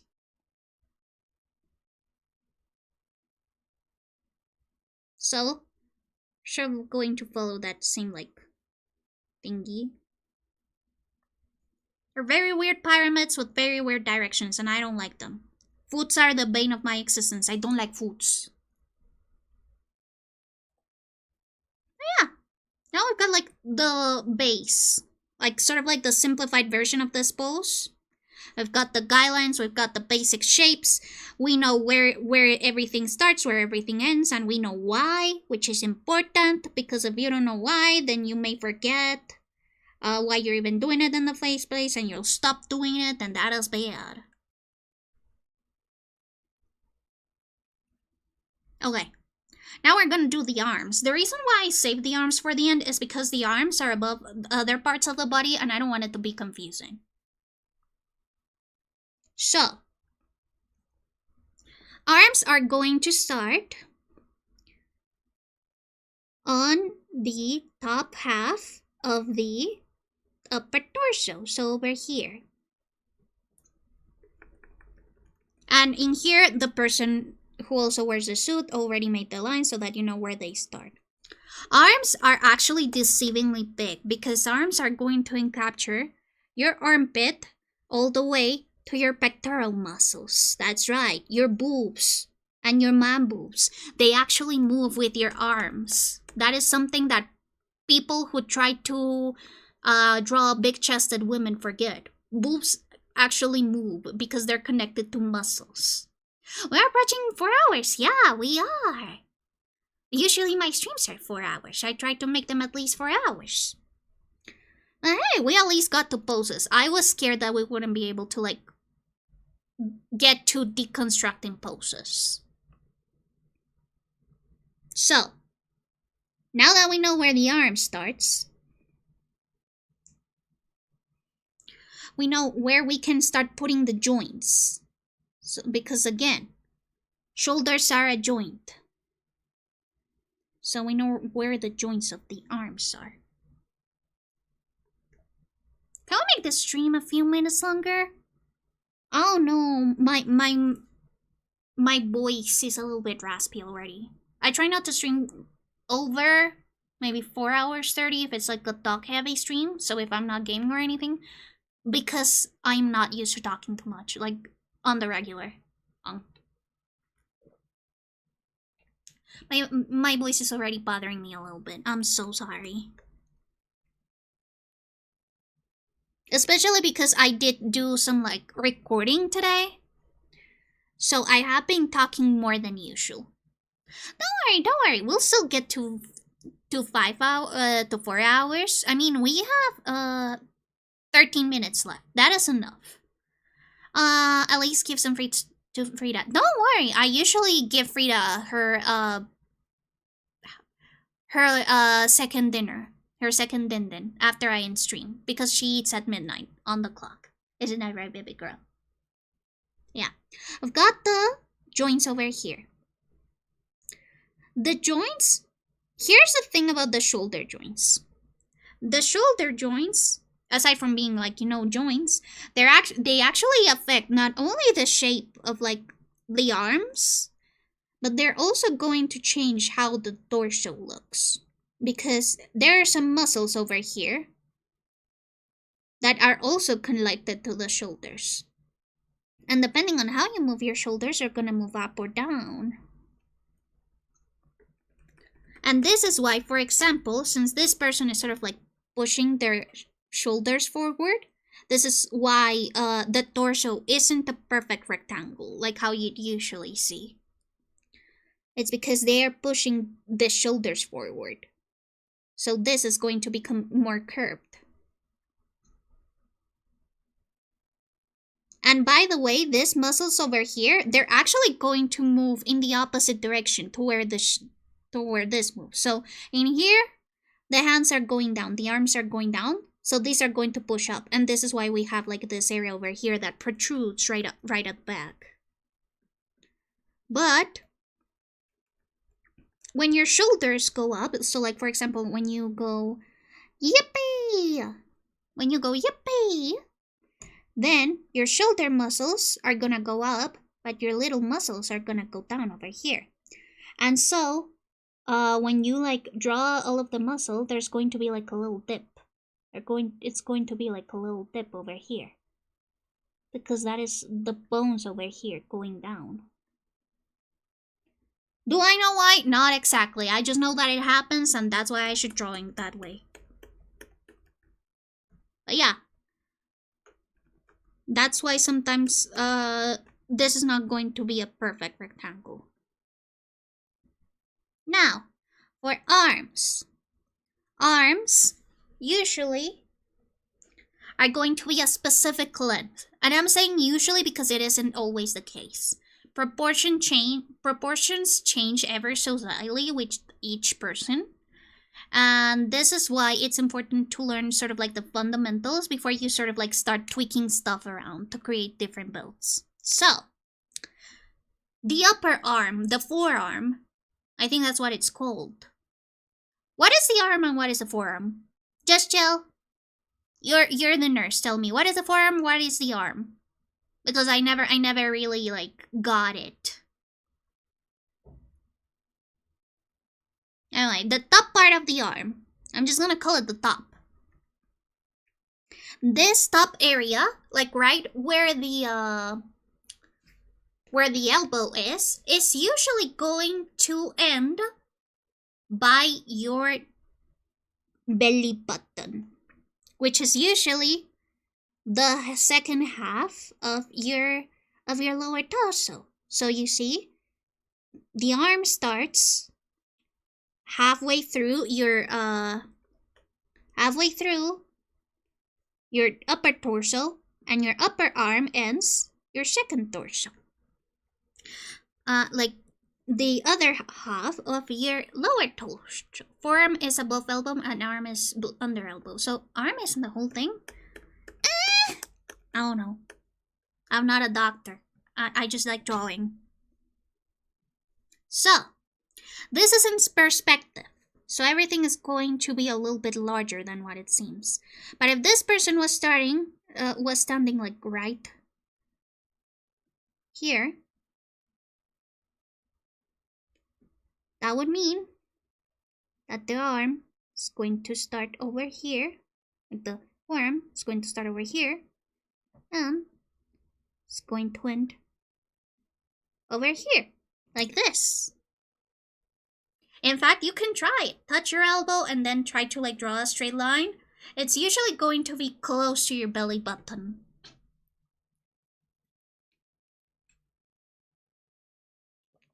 And I think that is very interesting.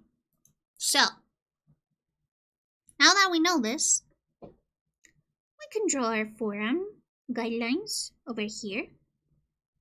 And again, this person is leaning forward, so it's going to sort of move a little bit lower because it is closer to us and this is further away from us. You know, perspective and stuff. Which is something that I don't like.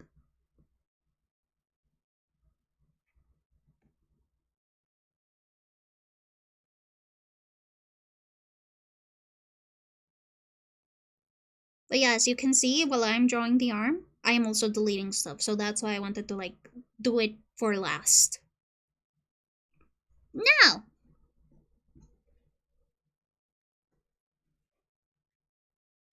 your arm, aka the bottom part of the arm. Oh, let's not forget about the circle of the elbows over here.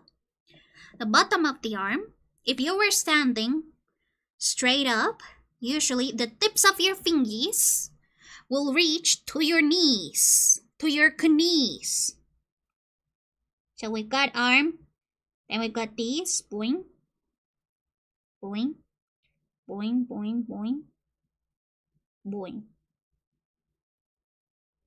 And your wrists would usually reach to your thighs, but again, this is just me saying usually, and also because I am a freak of nature. I have really long fingers, so it actually goes past it for me.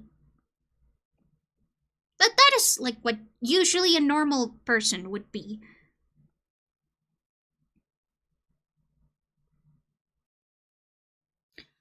Your perspective from perspective is that it's bad and evil? Yes. Yes, it is. So, again, this is like bent over and done in perspective, so things are not going to fit exactly. But Mr. Krabs, oh no. I have an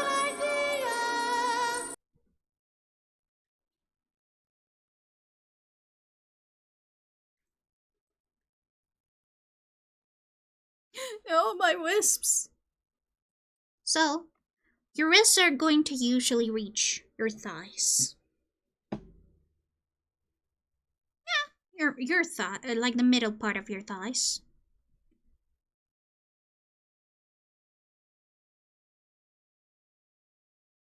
And they're also evil triangles of death. So you've got the wrist.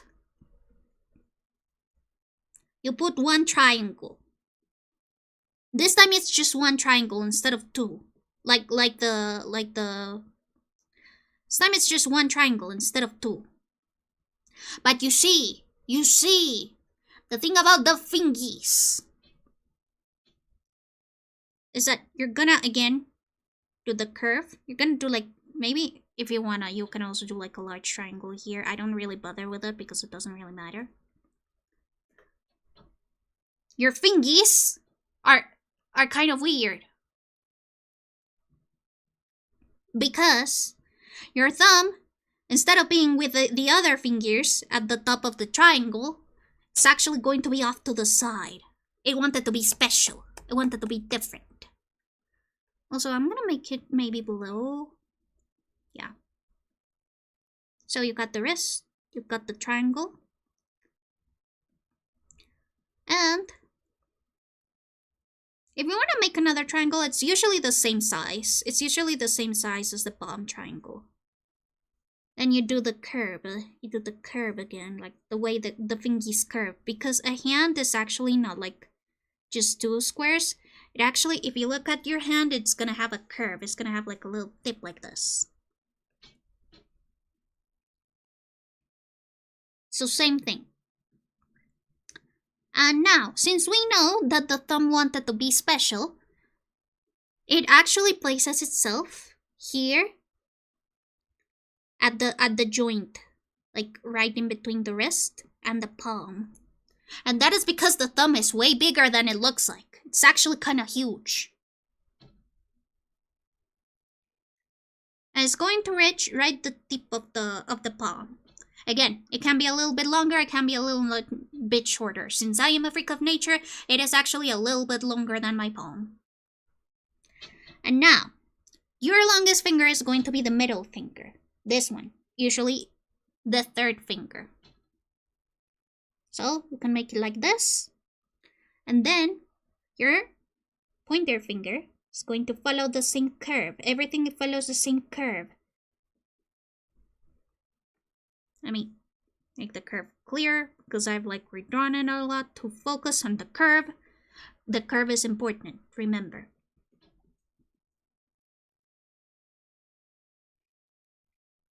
Then your ring finger is over here and then your pinky finger is over here. This is the last fingy and the smallest. It is always the smallest.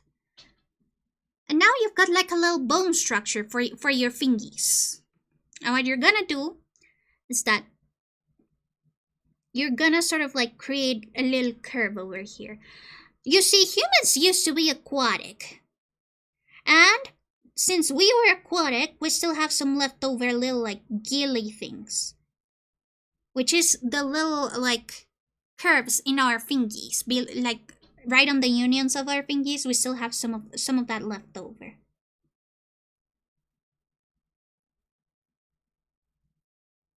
So we can use that to separate our fingies. So like a little curve, like a little valley. Now, for the thumb. We know that the thumb starts here. But the actual thumb finger, like the visible part,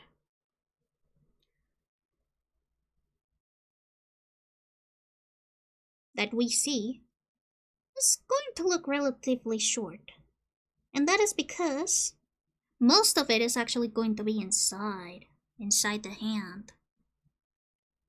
But it usually ends right where the pointer finger starts. It's going to have a bigger curve.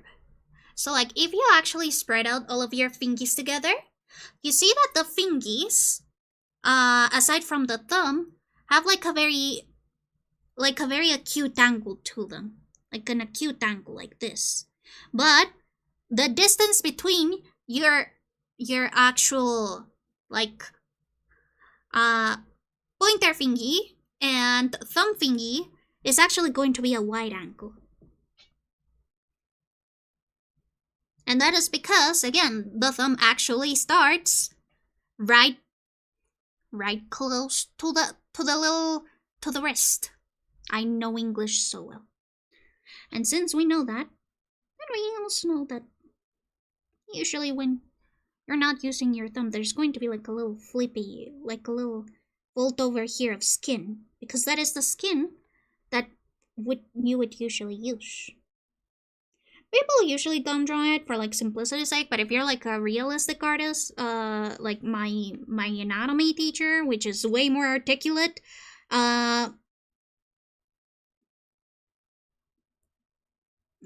you would usually like draw that fold over there. But I don't do it because I'm lazy.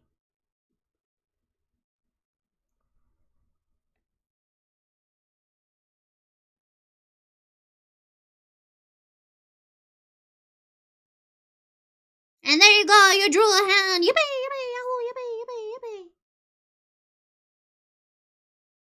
yippee. Of course, I got the little wrist. Roll a hand.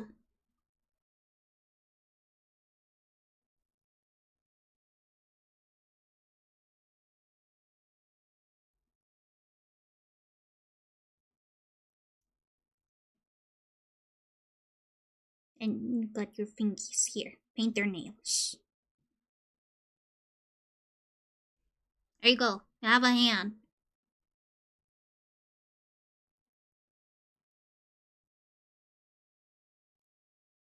Not very pretty, but I hope that I got my point across.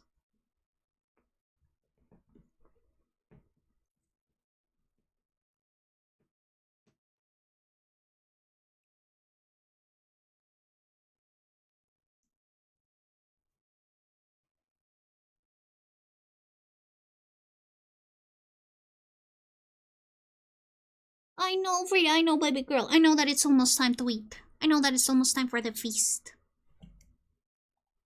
Okay. Now that we know how to draw a hand, we can also deconstruct this hand. So.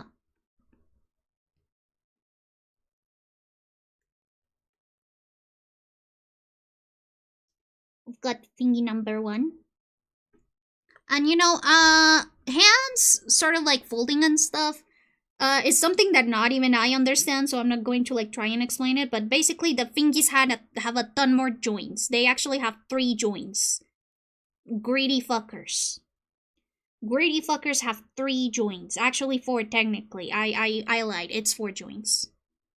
But they're greedy and fucked up. And that's something that I don't really feel comfortable teaching because I am not good at it myself.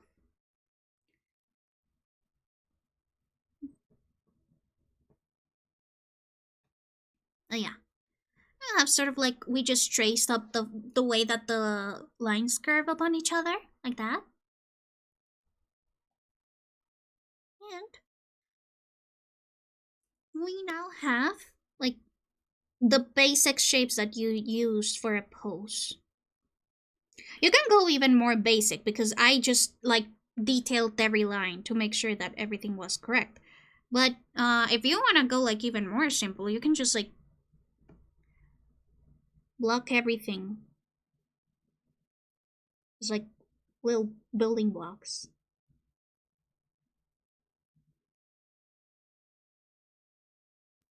You don't need to go on full detail. Sometimes people even just do like stick figures.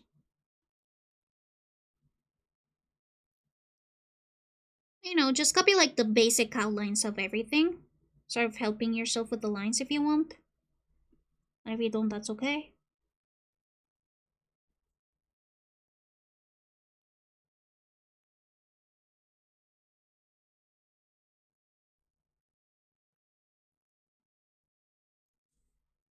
So this is like the simple, like most simple way of doing it.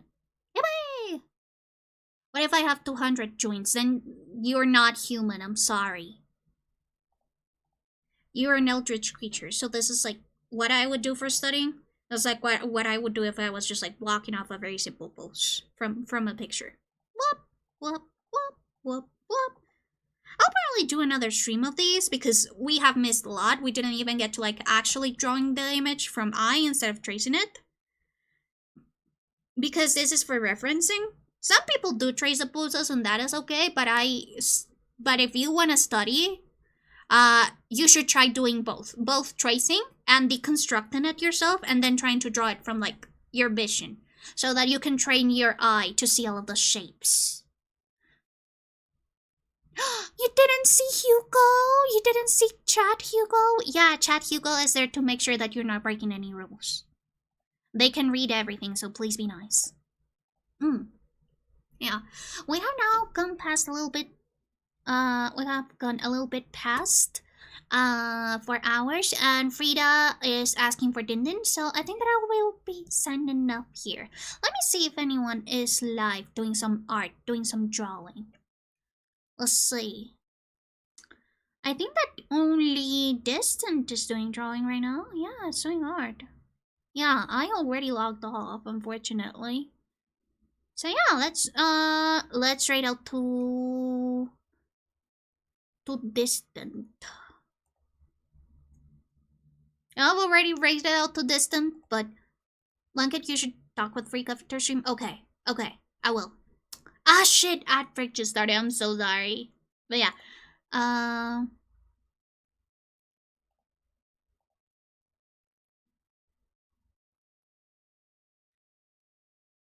Or maybe we could raid out to someone new. Yeah, let's raid out to someone new since we raided distant like fairly recently. Let's see who can raid out to. Maybe someone with similar view. Maybe someone with similar views. Same category. With a similar size or smaller. Yes. Now let's see who we can find. Chilto, Size Drinks, various Christopher Will, Taronari, Saint Laurent, Efe, Bambi Bon. So let's see, someone who hasn't streamed for a long time so that I don't accidentally raid out to someone who is about to raid. Don't worry, I'm going to stay until outbreak is over. I think let's raid out to Fluffy. Fluffy. They're drawing something super cute.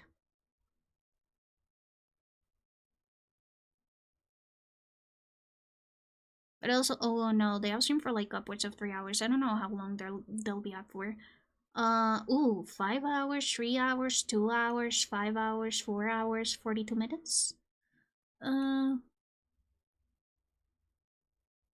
Oh, there's like a Japanese streamer doing so, but I think that maybe we shouldn't stream out to someone who isn't like English speaking. I don't wanna scare them off.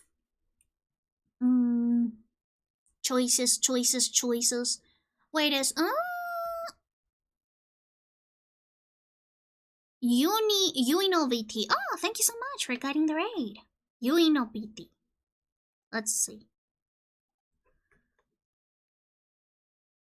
Oh, Per Mario. Nice. Oh, it's been such a long time since I've played Per Mario. Yeah, let's raid up to Uino. Thank you for the raid suggestion. I was definitely blanking about there. Here is our raid message and our raid message for subs. And also, if you'd like to join my Discord so that you see any updates, and if you want to see all of the drawings that I did here, I'm going to post them to the art studio on Discord. So that you have them for reference. I'll also be posting them there. Time for a surprise. Yeah. That is something that we will be doing. And if you don't want to join the Discord but still want to keep up with me, feel free to add me on your socials. I am Blanket Ghost on most social media, except for YouTube, in which I am the Blanket Ghost, or Blanketer Bots for my bot channel, in which I post all of my past bots. My main YouTube channel is for speed paints, covers, clips, like edited clips and stuff, and highlights. Yeah. So usually that. And also my commissions are open. I am a freelance illustrator, so this is like my main income, my main form of income. So if you would like to check me out, that would be really nice. I also have a Ko-fi, and I also have a Throne and Amazon wishlist. This is me just chilling out because I did promise that I would start chilling out more on 2026 instead of being really shy about it. I gotta be more of a sellout, I have decided.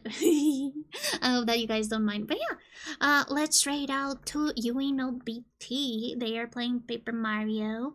And they're, oh my god, I have seen him and I love his model. I saw like his pre-debut shorts on my TikTok and I thought that his model was adorable. So yeah, let's raid out to him. And Uino's non-binary, thank you so much for telling me. I assume that their pronouns are they, them, then. And yeah, we'll be writing out to them in a minute. Bye-bye, everybody. I hope that you guys are good. I hope that you guys are well. And I'll see you guys on Sunday for ASMR and perchance a little surprise. Bye-bye, bye-bye, bye-bye.